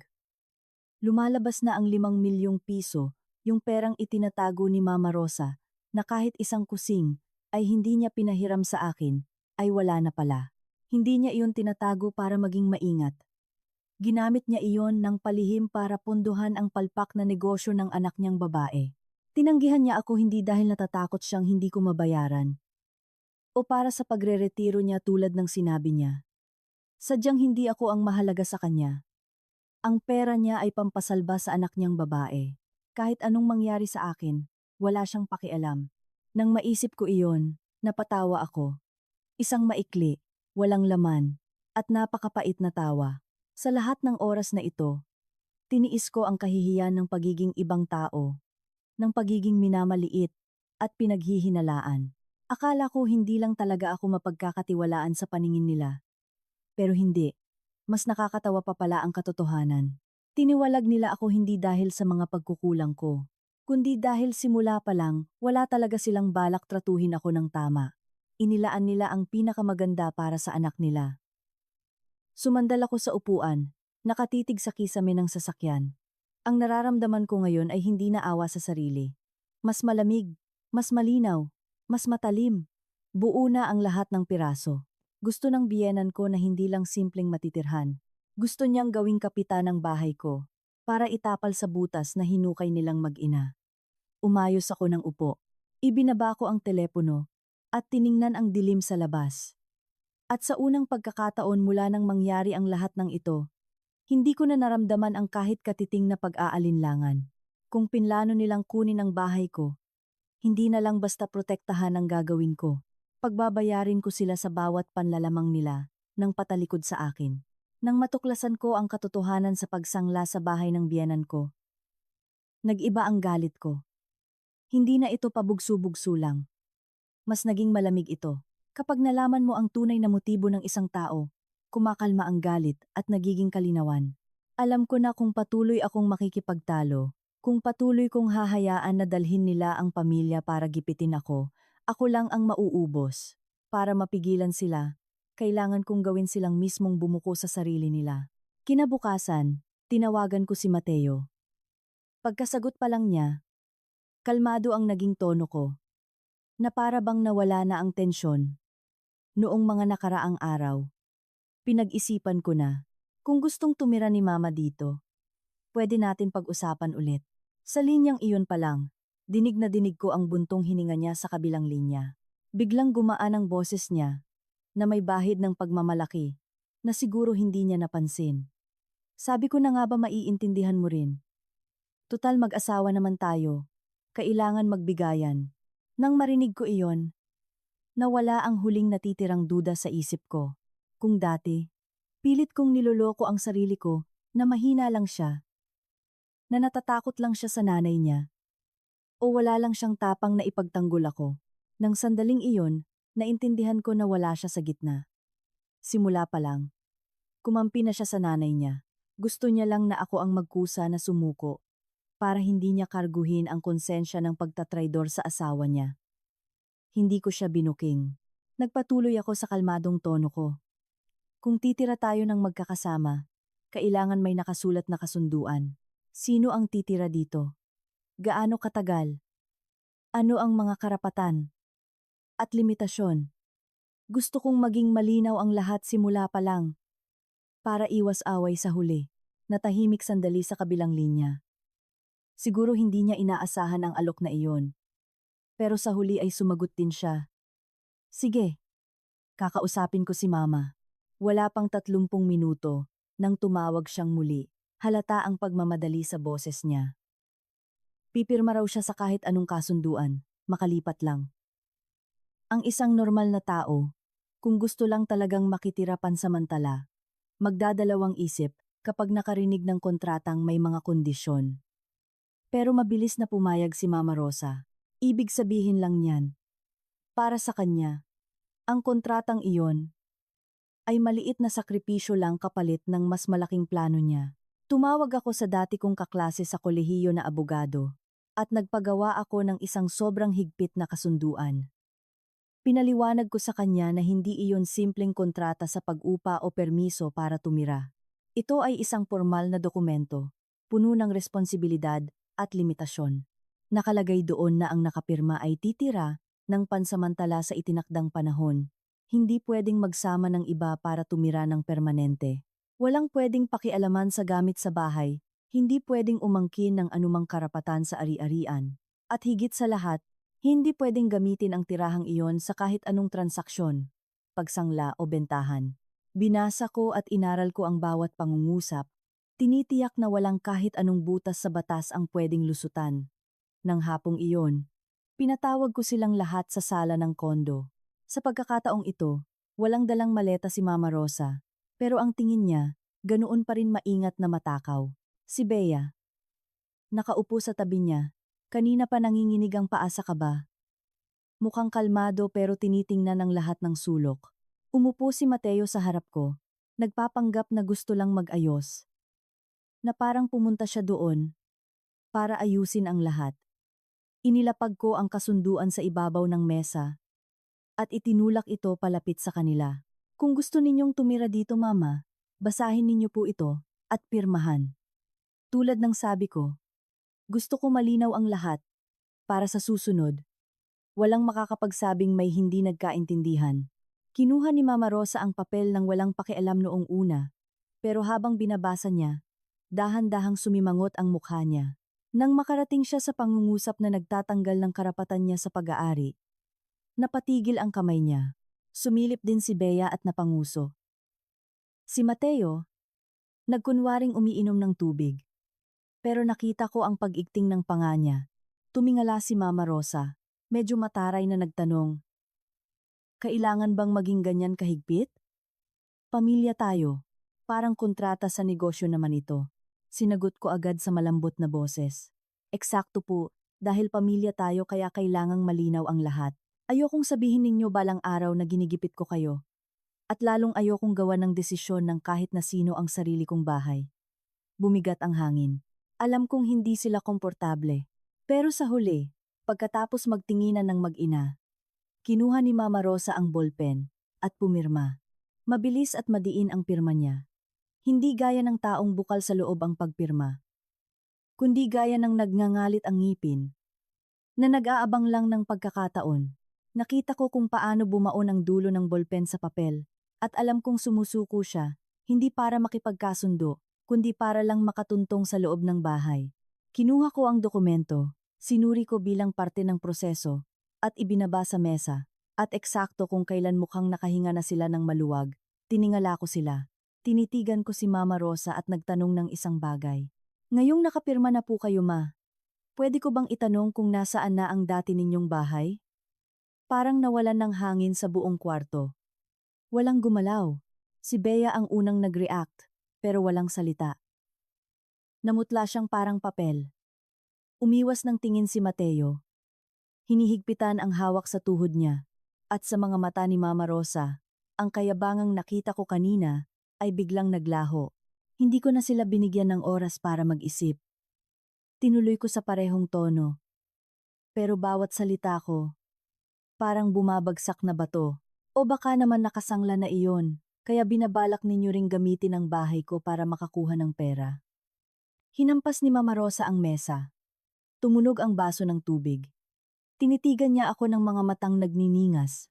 At sumitsit. Sinong nagsabi sa iyo ng mga kasinungalingang iyan? Mag-ingat ka sa mga sinasabi mo. Hindi ako natinag ni hindi ako sumakay sa drama niya. Inilabas ko ang telepono ko at pinatugtog ang recording ng usapan ko sa kakilala ng asawa ko. Umalingaw-ngaw ang boses ng lalaki sa katahimikan ng sala. Pinag-uusapan kung paano isinangla ni Bea ang bahay, ang pagbagsak ng negosyo niya, at ang mga nagpapautang na hinahabol siya. Ilang segundo lang iyon, pero sapat na para sumabog ang kwarto. Tumalon patayo si Bea, dilat ang mga mata, nanginginig. Gustong itanggi ang lahat pero hindi magawa. Si Mama Rosa, pabalik-balik ang tingin sa telepono, at sa anak niya, may halong takot at galit. Humarap sa akin nang mabilis si Mateo, sa unang pagkakataon, ay nawala ang pagiging kalmado niya at sinigawan ako. Sinusubaybayan mo ba ang pamilya ko? Tumingala ako sa kanya, at nang walang panginginig ng boses. Subalit sa sobrang panlalamig na pati ako nagulat, sinagot ko. Hindi. Pinoprotektahan ko lang kung anong sa akin. Bumagsak ang mga salita ko ng maikli at matalim. At nang sandaling iyon, nakita ko na ang tatlong taong nasa harap ko ay hindi na isang pamilyang naghahanap ng masisilungan. Sila ang mga nagkasala na nahubaran ng maskara, naglalantad sa eksaktong bagay na pilit nilang itinatago. Pagkatapos ng recording, binalot ng sobrang katahimikan ang kwarto, narinig ang pagpatak ng orasan sa dingding. Pero hindi iyon nagtagal. Nang makitang wala na silang kawala at nahubaran na ang mga kasinungalingan nila, tumigil si Mama Rosa sa pag-arte. Hindi na niya hinawakan ang dibdib niya o nagkunwaring umiiyak dahil pinagmalupitan daw siya ng manugang. Umayos siya ng tayo. Namula ang mga mata niya at ang boses niya naging matigas, magaspang at puro kamandag. Oo, nakasangla ang bahay. At ano ngayon? Ikaw ang manugang. Kung hindi ka tutulong, sinong tutulong? Pagkarinig niyon, kinilabutan ako. Kahit sa pagkakataong ito, hindi niya nakikita ang mali niya. Hindi siya nahihiya na nagsinungaling siya. At wala siyang pagsisisi na pinag-interesan niya ang bahay ko. Sa isip niya, nakatuon ang lahat sa iisang salita. Karapatan. Karapatan na magsakripisyo ang manugang niya. Karapatan na kung anong akin ay maging kanya. Karapatan na bayaran ko ang mga bunga ng mga palpak nilang desisyon mag-ina. Tinitigan ko siya ng diretsyo at walang anumang takot na bumulong sa mababa pero matalim na salita. Tinulungan mo ang anak mo hanggang sa bumagsak kayo. At ngayon pumupunta ka dito para atasan akong akuin ang resulta ng ginawa ninyo. Tingin ninyo ba sa akin tanga? Tumama sa sensitibong bahagi ang mga salita ko kay Bea. Sa gitna ng hikbi, tiningnan niya ako ng may galit. Basag ang boses pero mayabang pa rin. May pera ka tapos hindi ka tutulong sa pamilya? Napakamakasarili mo. Tingin mo ba magiging maayos ang buhay mo niyan? Natawa ako. Isang tuyo at kakaibang tawa. Umiling ako at kalmadong sumagot. Anong pamilya? Yung tumalikod sa akin noong kailangan ko sila. At ngayoy susugod sa bahay ko dahil alam nilang meron ako. Nawalan ng imik si Bea. Nagngit-ngit ang mga ngipin ni Mama Rosa at si Mateo, na kanina pa nakadikit lang sa upuan. Sa wakas, ay nagsalita, Pero ang sinabi niya ang tuluyang bumasag sa lahat ng natitira pang respeto sa loob ko. Hindi niya tinanong ang nanay niya kung bakit niya nilihim ang bahay. Hindi niya sinumbatan ang kapatid niya sa palpak na negosyo. At lalong hindi siya humingi ng tawad sa akin sa pag-iwan niya sa akin sa lahat ng ito. Ang una niyang sinabi sa tono na naiinis pa ay, "Asawa pa rin kita. Kung hindi mo kami tutulungan, ako ang mapapasama sa pamilya ko." Lumingon ako sa kanya. Sa iisang pangungusap, ang ilang taong pagsasama ay napunit. Ipinapakita ang kabulukan sa loob nito. Para sa kanya, hindi mahalaga kung tama o mali. Hindi mahalaga kung mismong pamilya niya ang gustong kumuha ng ari-arian ng asawa niya. Ang tanging ikinatakot niya ay ang mapasama ang tingin sa kanya. Ang sakit ko, ang paghihirap ko, ang pagturing sa akin na pampasalba ng mga utang nila. Wala doon ang mahalaga sa kanya. Napangiti ako ng mapait. Ang pagkabigo ay lumampas sa limitasyon ng sakit at naging sobrang lamig na lang. Dahan-dahan kong sinabi sa kanya, "Takot kang mapasama sa kanila. Pwes sa akin. Nawala na ang lahat-lahat sa iyo." Nanahimik ulit ang buong kwarto. Walang nag-akalang magiging ganito ako kaprangka, lalo na si Mateo. Bumuka ang labi niya para sumagot, pero hindi niya magawa. Binuksan ko ang lalagyan na dinala ko at nilabas ang isang bungkos ng mga dokumentong nakahanda na kontrata ng pagbili, kasunduan sa pautang, katibayan ng pagbabayad, at mga paglilipat sa bangko. Nilapag ko iyon isa-isa sa mesa, na parang naglalatag ng ebidensya sa korte. Tinulak ko ang mga papel palapit sa kanila. "Tingnan ninyong mabuti. Ito ang kontrata. Ito ang pautang sa bangko. At heto ang lahat ng asikasong ginawa ko mag-isa. Nakapangalan sa akin lahat. Bunga ito ng pagod ko. At walang sinumang may karapatang bawiin ito sa akin." Sinilip ni Mama Rosa ang mga dokumento. Halong galit at inis. Galit siyang makakita ng matibay na ebidensya. Para sa kanya mas madaling magmanipula, gamit ang mga paawa at konsensya kaysa mga papel. Pero sa araw na iyon, hindi ko siya binigyan ng lusot. Si Bea, na nasa tabi niya, ay namumutla, pero nakaigting ang labi. Sinusubukang panatilihin ang huling bahid ng pagmamataas. Si Mateo, titig na titig sa mga papeles nang may madilim na ekspresyon. Doon ko palang siya nakitang nakaintindi na sa bahay na ito. Walang kahit anong butas na pwedeng makalusot ang pamilya niya sa kanilang pekeng moralidad. Sa wakas, nagsalita si Mama Rosa, pero wala na ang pabiktima niyang tono. Dinuro niya ako. May tingin na parang gustong lumamon ng buhay. "Magaling, sa iyo na, pero sinisigurado kong hindi ka mamumuhay ng tahimik." Dati, natatakot ako sa banta niya. Pero ngayon, nakakatawa na lang. Wala naman siyang ibinigay na kapayapaan sa akin dati pa. Puro hirap, kwenta, at kasakiman na nakabalat kayo sa pagmamahal ng ina. Tumayo ako, at dahan-dahang lumapit sa kanya. Nasa sukdulan na ang tensyon, pero hindi ako sumigaw. Yumuko ako ng sapat para magpantay ang mata namin, at malinaw na bumulong ng may sobrang lamig. "Subukan ninyo lang, pero ngayon, hindi ako ang magpapaubaya." Napanganga siya sa sinabi ko. Siguro ngayon lang niya naramdaman na ang manugang na lagi niyang ginagawang basahan ay matagal nang wala. Wala na ang babaeng nilulunok ang pagmamataas niya para lang sa kapayapaan o natatakot sa sasabihin ng iba. Kaharap niya na ang taong nakakita ng tunay na pagkatao ng buong pamilya niya at ubos na ang pasensya para magtiis. Nakakasakal ang hangin sa silid. Si Mateo, na nakaupo sa pagitan ng nanay niya at sa akin, ay hindi na tagapamagitan. Para na siyang manika na hila-hila sa dalawang tali. At habang mas pilit siyang nananatili sa gitna, lalo lang nakikita ang karuwagan niya. Tiningnan ko siya sa huling pagkakataon ng araw na iyon. Sapat na ang isang tingin para maintindihan ang pinakamasakit na katotohanan sa kasal ko. Ang lalaking pinagkatiwalaan ko, ang inaakala kong kakampi ko, kailanman ay hindi naging kakampi ko. Niligpit ko ang mga dokumento at tumayo ng maayos. Mula sa oras na iyon, nawala sa isip ko ang kahit anong ideya ng pagsasalba o pagliligtas sa kahit ano. Hindi na ako lalaban para protektahan ang isang pamilya. Naghahanda na ako sa panghuling sagupaan kung saan walang lugar ang awa o ang mga maling ilusyon tungkol sa salitang pamilya. Pagkatapos ng paghaharap na iyon, hindi ko na sila kinausap ulit. Naintindihan ko na ang pagsisikap makipagkatwiranan gamit ang emosyon sa kanila ay sayang lang sa oras. Ang mga taong nagplano na nakawin ang bahay ko. Nakaupo sa harap ko. Para gawing pambayad utang nila ang tahanan ko. Hindi sila titigil sa simpleng debate ng tama o mali. Para mapigilan sila. Hindi pwede maging malambot. Kailangan putulin ang daan nila. Nang gabing iyon, pabalik-balik si Mateo sa terrace. May kausap sa telepono na pabulong. Hindi ko na kailangan marinig para malaman kung sino iyon. Ang pagkunot noo niya, ang paghina ng boses, at ang patingin-tingin niya sa akin. Malinaw na lahat. Ako, nakaupo sa sala. Nagkukunwaring walang napapansin. Pero buo na ang desisyon ko. Tumawag ako ng isang manggagawa ng susi na inirekomenda ng pamamahala ng gusali.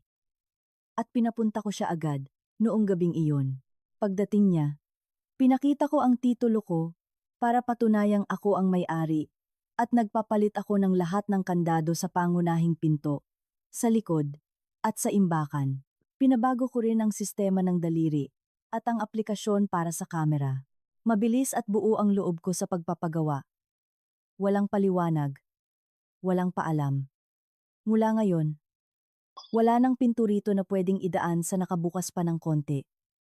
Binulabog ng tunog ng makina. Ang katahimikan ng gabi. Pumasok si Mateo mula sa terrace at nag-iba ang mukha pagkakita sa manggagawa.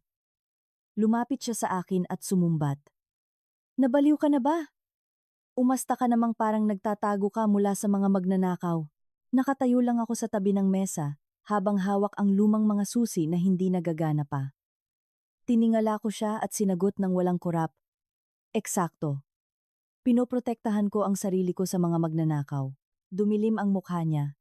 Nakangit-ngit ang mga ngipin. At namumula ang mga mata. Tinatangka mo bang tawaging magnanakaw ang nanay ko?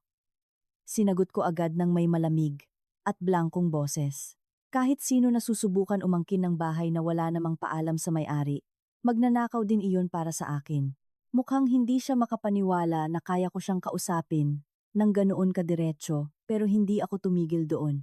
Habang inaayos ang bagong aplikasyon, ipinaalis ko ang lahat ng lumang account. Pinatanggal ko ang pag-access sa telepono ng asawa ko. Nagpapalit ako ng password ng Wi-Fi, pati na rin ang email at password energy mga camera. Dati, dahil tiwala ako sa kanya, hinayaan ko siyang ilagay ang lahat ng iyan, pati sa telepono niya. Ngayon ko napagtanto na ang tiwalang iyon ang nagbigay sa kanila ng sobrang daming daan. Tiningnan ako ni Mateo. Ang mukha ay nagpapalit-palit sa galit at kaba. Habang pinipirmahan ko ang resibo, sinubukan niya akong pigilan. Balak mo rin ba akong palayasin? Sa pagpapagawa nito, inalis ko ang kamay niya mula sa braso ko at dahan-dahang sinabi, kung tinitingnan mo pa rin ang bahay na ito, bilang lugar na pwede lang sakupin ng nanay at kapatid mo, gumawa ka ng sarili mong desisyon. Nanigas siya. Siguro doon niya lang napagtanto na hindi lang ako nagsasalita. Talagang pinuputol ko na bawat koneksyon ng pamilya niya sa bahay ko. Nang makaalis na ang manggagawa, gumugol ako ng 1 oras para gumawa ng sulat para sa pamamahala ng gusali. Nilinaw ko doon na ako ang nag-iisang lehitimong may-ari at na anumang kahilingan na magpabukas ng pinto, humingi ng tulong, o papasukin ng sinumang magpapakilalang kamag-anak na walang malinaw na paalam mula sa akin ay dapat tanggihan. At kung may maggagawa ng gulo sa pinto, dapat agad makialam ang guwardiya. Inimprenta ko iyon, pinirmahan, at nagpadala ng kopya habang nangakong idadaan kinabukasan ang orihinal. Ginawa ko iyon ng may kalmadong pag-iisip. Parang iniaayos lang ang isang panganib. Nang gabing iyon halos hindi ako makatulog. Hindi dahil natatakot, kundi dahil alam kong kinabukasan may mangyayari. Sa pagkakakilala ko kay Mama Rosa, habang lalo mo siyang sinasaraduhan, lalo siyang nagngangalit, at habang tingin niya sa bahay ko, ay isa pa rin siyang paraan. Hindi siya mapipigilan ng simpleng pagpapalit lang ng kandado. At ganoon nga. Bandang tanghali, narinig ko ang ingay ng isang sasakyan na pumarada sa tapat ng gusali. Sumilip ako sa balkonahe at isang nakakapanlamig na tawa ang naramdaman ko sa eksenang nakita ko. Nakatayo si Mama Rosa sa gitna ng daan. Suot ang nakakasilaw na damit at nakapusod ang buhok, mukhang laging galit. Sa tabi niya, nandoon si Bea na nakapamewang. At sa likod nila, isang truck ng paglipat kung saan nakalawit ang mga bag, bentilador, mga kahon, at isang kumot na itinali ng lubid. Halatang hindi sila pumunta para makipag-usap. Nandito sila para piliting manirahan. Nang makita niya ako sa balkonahe, tinuro ako ni Mama Rosa at sumigaw para marinig ng lahat. Buksan mo ang pinto at itigil mo na ang pag-iinarte mo. Nakatayo lang ako. Nakapatong ang mga kamay sa harang at sumagot ng sapat ang lakas ng boses para marinig niya. Pero hindi ako sumisigaw. Nasabi ko na po, sa bahay ko, walang papasok kung may balak ding mang-angkin, para bang binuhusan ng gasolina ang apoy. Sa harap ng mga guwardiya at mga kapitbahay na sumisilip na, nagsimula siyang magwala. Balak mo ba akong ipahiya sa harap ng maraming tao? Tiningnan ko siya at tipid na sumagot. Wala po akong imbitasyon sa inyo. Si Bea na pulang-pula na sa galit. Tumingin-tingin sa paligid. Hinawakan ng isang walis na nakasandal sa bakod. At akmang ibabato iyon sa pinto habang sumisigaw. Bruha! Tingin mo, dahil may kondo ka, reyna ka na? Lumapit ang isang guwardiya at pinigilan siya. Mariing pinapaalala na bawal manggulo dito. Nakakasakal ang tensyon. Ang truck na nakaparada sa daan. Ang mga gamit na nakasalansan sa ilalim ng init ng araw. At si Mama Rosa na konti na lang sasabog na. Tamang-tama doon. Lumabas ng bahay si Mateo. Siguro bumaba dahil narinig ang ingay. Tumayo siya sa ibaba at tiningala ako. Ang tingin niya ay magkahalong galit at kawalan ng kakayahan. Pero hindi na nagmamakaawa ang boses niya. Parang naguutos na siya. Elena! Buksan mo ang pinto! Huwag mo akong pilitin na palalain ito. Tinitigan ko siya ng walang bakas ng pag-aalinlangan. Kaya gawin mo. Gusto ko rin na palalain na ito. Para mas tapos na ang lahat-lahat. Bumagsak ang mga salita ko sa gitna ng matinding katahimikan. Siguro doon lang napagtanto pareho ni na Mama Rosa at ng asawa ko na hindi na ako magpapaatras pa. Hindi na ako ang sunod-sunurang manugang na natatakot sa sasabihin ng ibang tao, yung kaya nilang baliin ng pressure ng pamilya o ng luha ng buwaya. Sa huli, sa pamamagitan ng guwardiya, at dahil hindi nila kayang puwersahin ang sarili nilang pumasok, naiwang nasa labas ang pamilya ng asawa ko. Nasa truck pa rin ang mga gamit nila sa ilalim ng matinding sikat ng araw. Nagmumura pa rin si Mama Rosa. Si Bea, nakangiwi pa rin ang mukha sa galit. At si Mateo ay tulala, na parang inagawan ng kapangyarihan, na lagi niyang inakala na hawak niya. Wala na akong sinabi pang iba. Tiningnan ko sila ng isa pang beses bago ko isinara ang kurtina. Doon ko nalaman na naintindihan na rin nila. Ang manugang na sobrang bait at madaling lokohin. Matagal nang wala. Wala ni isang segundo kong inisip na susuko na si Mama Rosa pagkatapos ng eksena sa harap ng bahay ko. Para sa isang taong katulad niya, ang mapahiya sa harap ng mga guwardiya, mga kapitbahay, at ng sarili niyang anak. Hindi lang iyon pagkatalo. Iyon ay isang panlalait sa pagmamalaki niya. At ang mga taong ang buhay ay umaasa lang sa imahe. Kapag naipit na, iyon pa ang kaya gumawa ng mga pinakadesperado at maduduming aksyon. Alam ko iyon. At alam ko rin na ang nag-iisang tao na makakapagbukas ng pinto para sa kanya ay ang asawa ko. Nang gabing iyon, sinabi ko kay Mateo na may makikipagkita akong kliyente para ayusin ang huling detalye sa mga gamit. Nagbihis ako. Kinuha ang bag ko, ang susi ng kotse at natural kong sinabi, magpahinga ka lang dyan, hindi ako magtatagal. Tumango siya ng sobrang bilis, sapat para makumpirma ko ang hinala ko. Kung ibang araw iyon, tatanungin pa niya ako, kung saan, sino kasama, anong oras uuwi. Pero ngayon ang sabi niya lang, sige, mag-ingat ka. Ang biglaang hindi niya pagpansin, hindi dahil wala siyang pakialam, Sadyang may inaabangan na kasi ang isip niya. Nagmaneho ako palabas ng gusali. Umikot ako saglit at pumarada sa isang medyo tagong lugar. Nakitang-kita ang daanan papuntang pinto sa likod. Ang puso ko, kalmado, pero nagyeyelo. Alam kong ang pagiging saksi sa panloloko mismo ng asawa ko ay hindi na ako mapapabigla. Siguro dahil alam ko na ang kalalabasan. Wala pang 30 minuto nang lumitaw si Mateo. Lumabas siya, tumingin-tingin sa paligid, at mabilis na naglakad papunta sa likod. Ilang segundo lang, lumitaw si Mama Rosa at Bea mula sa dilim at pumasok sa loob. May dalang malaking tela si Mama Rosa na sobrang bigat, muntik ng malaglag. Si Bea naman, may bitbit ding isang malaking bag na lumalabas ang kumot at maraming mga folder. Halatang hindi ito para bumisita, para ito tumira. Hindi agad ako lumabas ng kotse. Binuksan ko ang aplikasyon ng mga kamera sa telepono ko. At binuksan ang tunog. Nakita ko silang naglalakad papasok, sobrang tahimik. Naririnig ko ang kaluskos ng bag, pati ang boses ni Mama Rosa na bumubulong, pero dinig na dinig sa mikropono. Bilisan mo. Dalhin mo ako sa isang kwarto. Tumira lang ako ng ilang araw. Wala na siyang magagawa, kundi tanggapin iyon. Nanigas ako sa sasakyan ko. Hindi dahil gulat ako, kundi nang narinig ko mismo gamit ang sariling tenga ko, ang sobrang garapal na salitang iyon. Napatunayan ko hanggang saan ang kakapalan ng mukha nila. Kasunod noon ang tawa ni Bea, na nangungutya at matalim.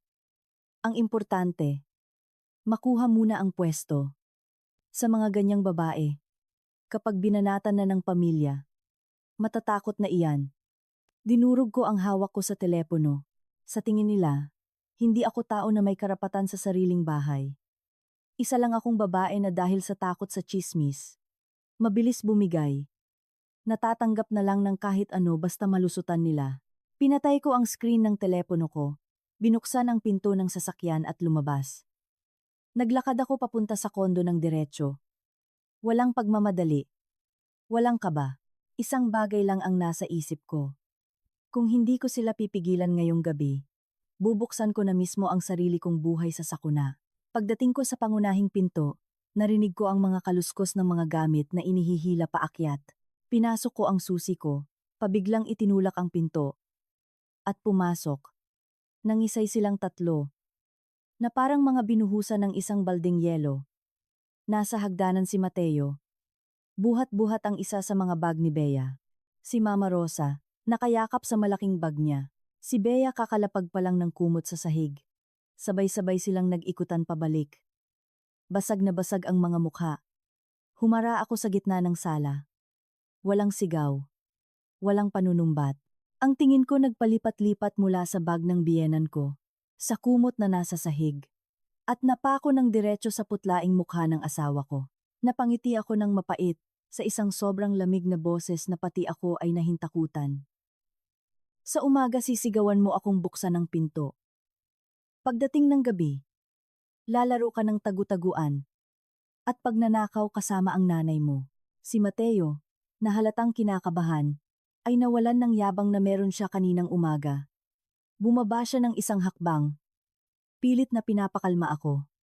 Elena, makinig ka. Magpapahinga lang si Mama.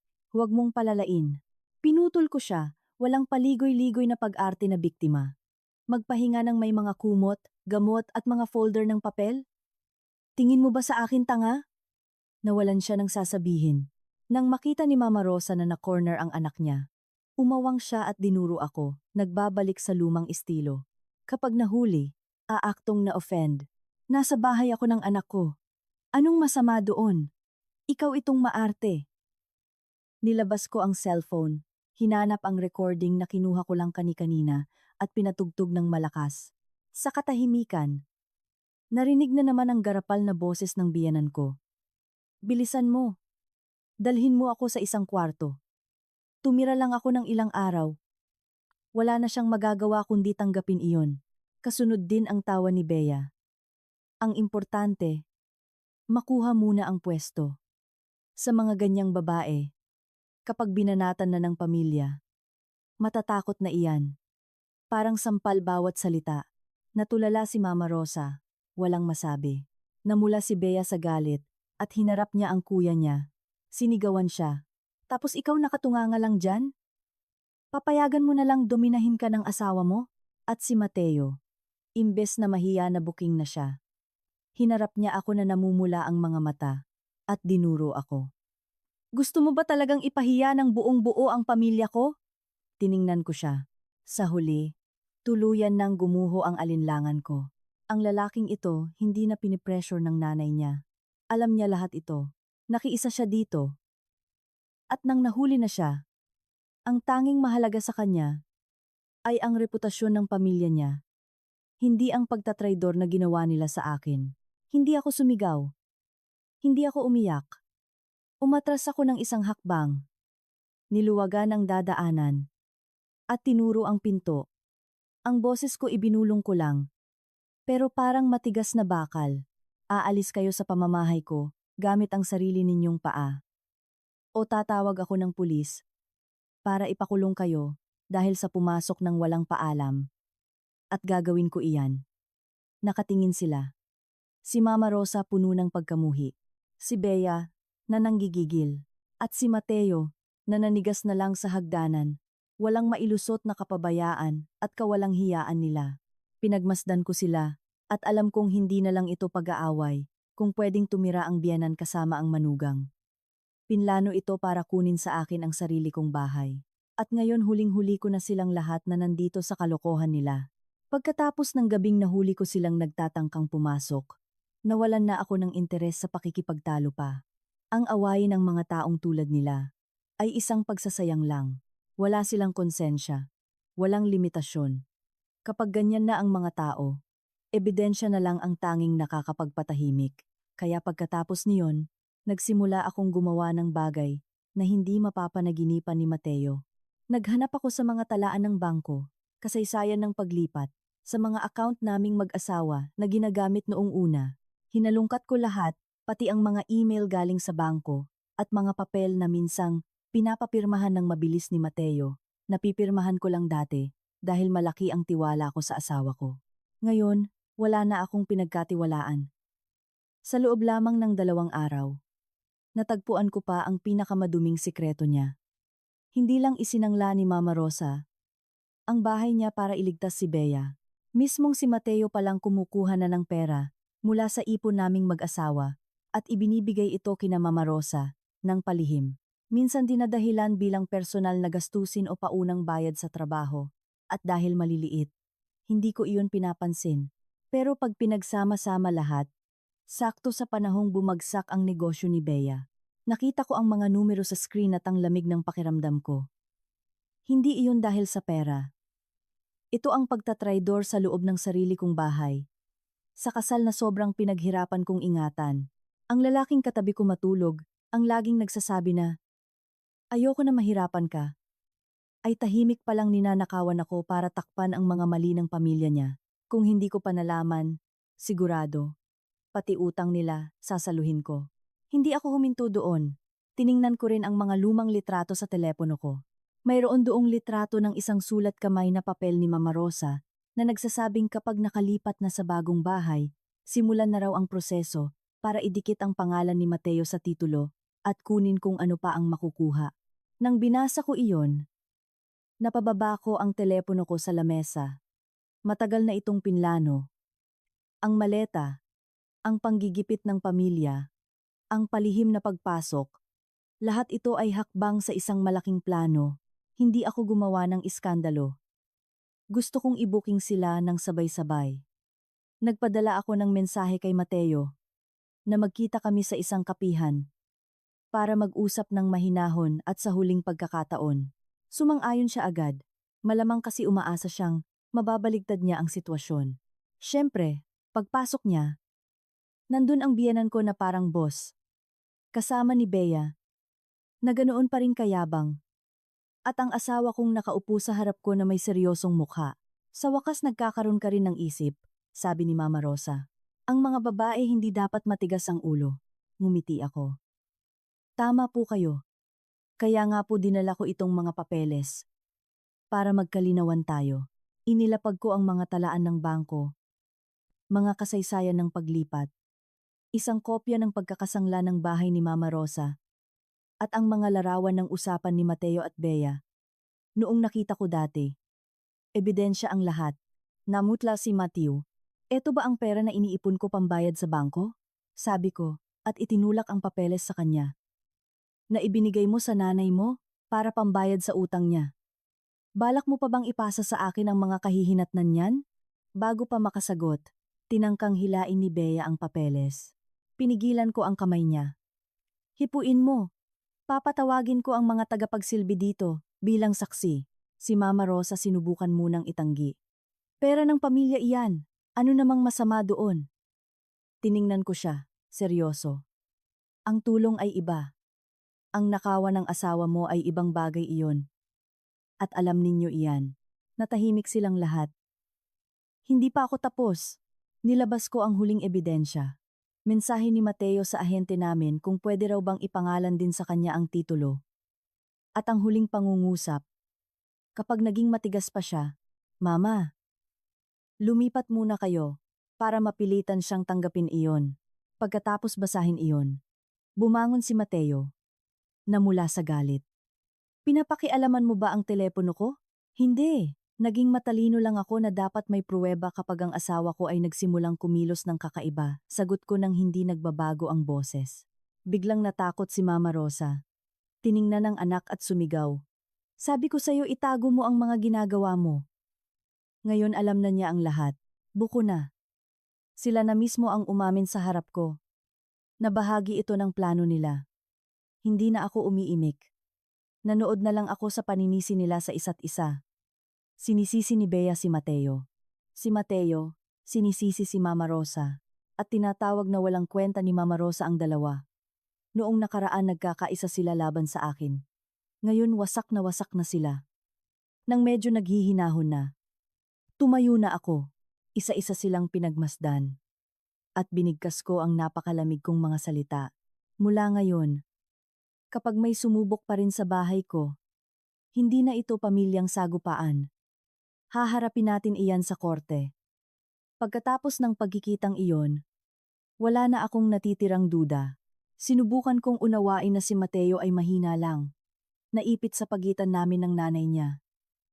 Pero ayaw din niyang iwan ako sa kabila noon. Para pasanin ko ang bigat ng pamilya nila. Nandidiri ako sa ideyang iyon. Nang linggo ring iyon, kumuha ako ng abogado. Ipinakita ko sa kanya ang lahat ng ebidensya. Naging malinaw ang payo niya. Kailangan mong maging matigas. Tumango ako. Sa unang pagkakataon sa loob ng maraming taon, hindi ako nag-alinlangan.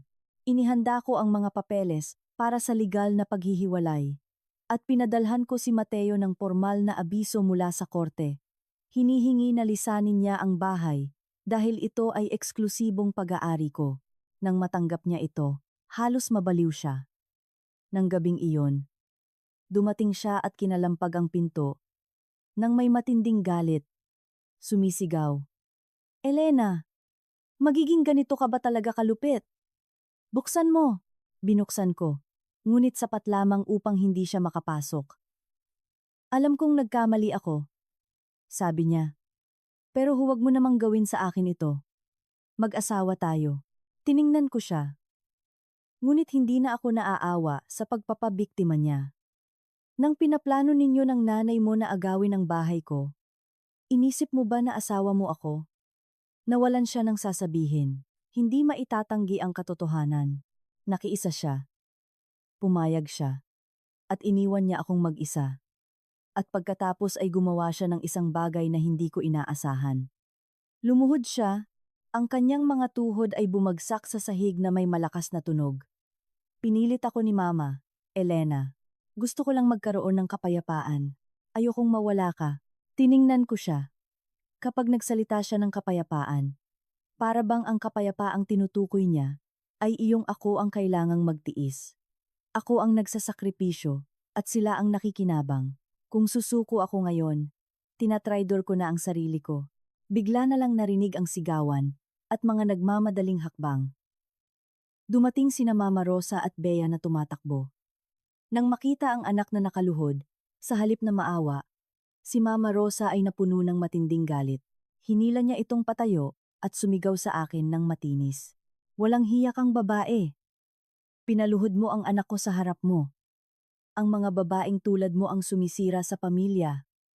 At idinagdag niya ang pangungusap na nagpakita ng tunay niyang pag-iisip. Ang bahay ng asawang babae ay sa asawang lalaki rin. Kung mag-aasawa ka at hindi mo iyan naiintindihan, maiiwan kang walang-wala. Nakaramdam ako ng kilabot. Sa mundo niya, ang manugang ay hindi tao, kundi isang pag-aari. Isang pitaka na dapat ibigay ang lahat sa pagpasok sa pamilya. Nagkakamali kayo. Kalmado kong sagot. Noong panahon ninyo, siguro kaya ninyong isuko ang mga manugang gamit ang palusot ng pamilya. Sa panahon ko, kung sino ang nagbabayad, siya ang masusunod. Sumingit si Bea kasama ang nakakalason niyang ugali. Huwag mong isipin na, sa paghihiwalay ninyo, ay tapos na ang lahat. Gagawin ng buong pamilya na impyerno ang buhay mo.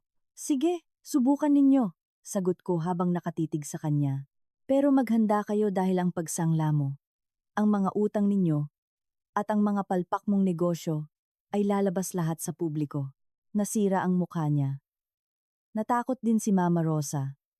Ngunit patuloy sa pag-iinsulto, at tinangka pa akong sampalin. Naging napakalaki ng iskandalo, kaya kinailangang makialam ng mga guwardiya. Lumabas ang mga kapitbahay para manood. Ang pagmamalaki na labis na ipinagtanggol ni Mama Rosa ay nadurog mismo sa labas ng bahay ko. Hindi ko na pinatagal ang eksenang iyon. Pumasok ako, kinuha ang mga papeles ng paghihiwalay, at inilagay ito sa mga kamay ni Mateo. Tiningnan ko siya sa huling pagkakataon, at sinabi ng mahina, ngunit para marinig ng lahat, hindi mo ako naiwala ngayon. Nawala ako sa iyo noong araw na pinlano ninyo ng nanay mo na kunin ang bahay na ito. Pagkasabi nito, binitawan ko siya. Bumagsak si Mateo sa hagdanan sa pasukan na hawak ang mga papeles. Maputla ang mukha at walang laman ang tingin.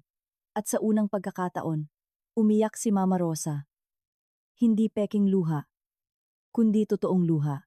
Ang mga luha ng isang taong nakapansin, na huli na ang lahat, na ang pitakang akala niya ay masasaid niya habang buhay, ay biglang naisara.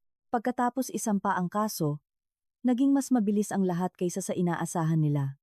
Naging walang awa ang abogado ko.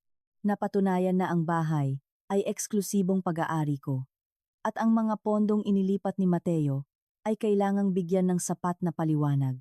Gumuho ang parang kastilyong buhangin ng pamilya nila. Mula sa pagmamakaawa, napunta sa matinding gulat si Mateo. Napagtanto niya na hindi lamang ako ang nawala sa kanya, kundi ngayon ay kailangan niyang harapin ang mga kahihinatnan ng kanyang mga ginawa. Ang pamilya niya, sa kabilang banda, ay na-corner ng mga utang. Hindi sapat ang bahay ni Mama Rosa, at ang bahay ko ay hindi nila pwedeng galawin. Lumubog ang salbabida na hinahanap nila. Tinawagan ako ni Mama Rosa nang hindi mabilang na beses. Una para insultuhin ako. Pagkatapos ay para magmakaawa. Iligtas mo ako sa pagkakataong ito, umiiyak niyang sabi isang araw. At isinusumpa ko na hindi na kita guguluhin pa. Nang kailangan ko kayo. Sagot ko, mayroon kayong 5 milyong piso. At hindi ninyo ako pinahiram kahit isa. Anong karapatan ninyong hilingin ngayon? Na isakripisyo ko ang bahay ko. Ibinaba ko ang telepono. Dumating si Mateo upang makipagkita sa akin sa huling pagkakataon. Mukha siyang pagod at puyat. Alam kong nagkamali ako, sabi niya. Pipirmahan ko kahit ano ang gusto mo.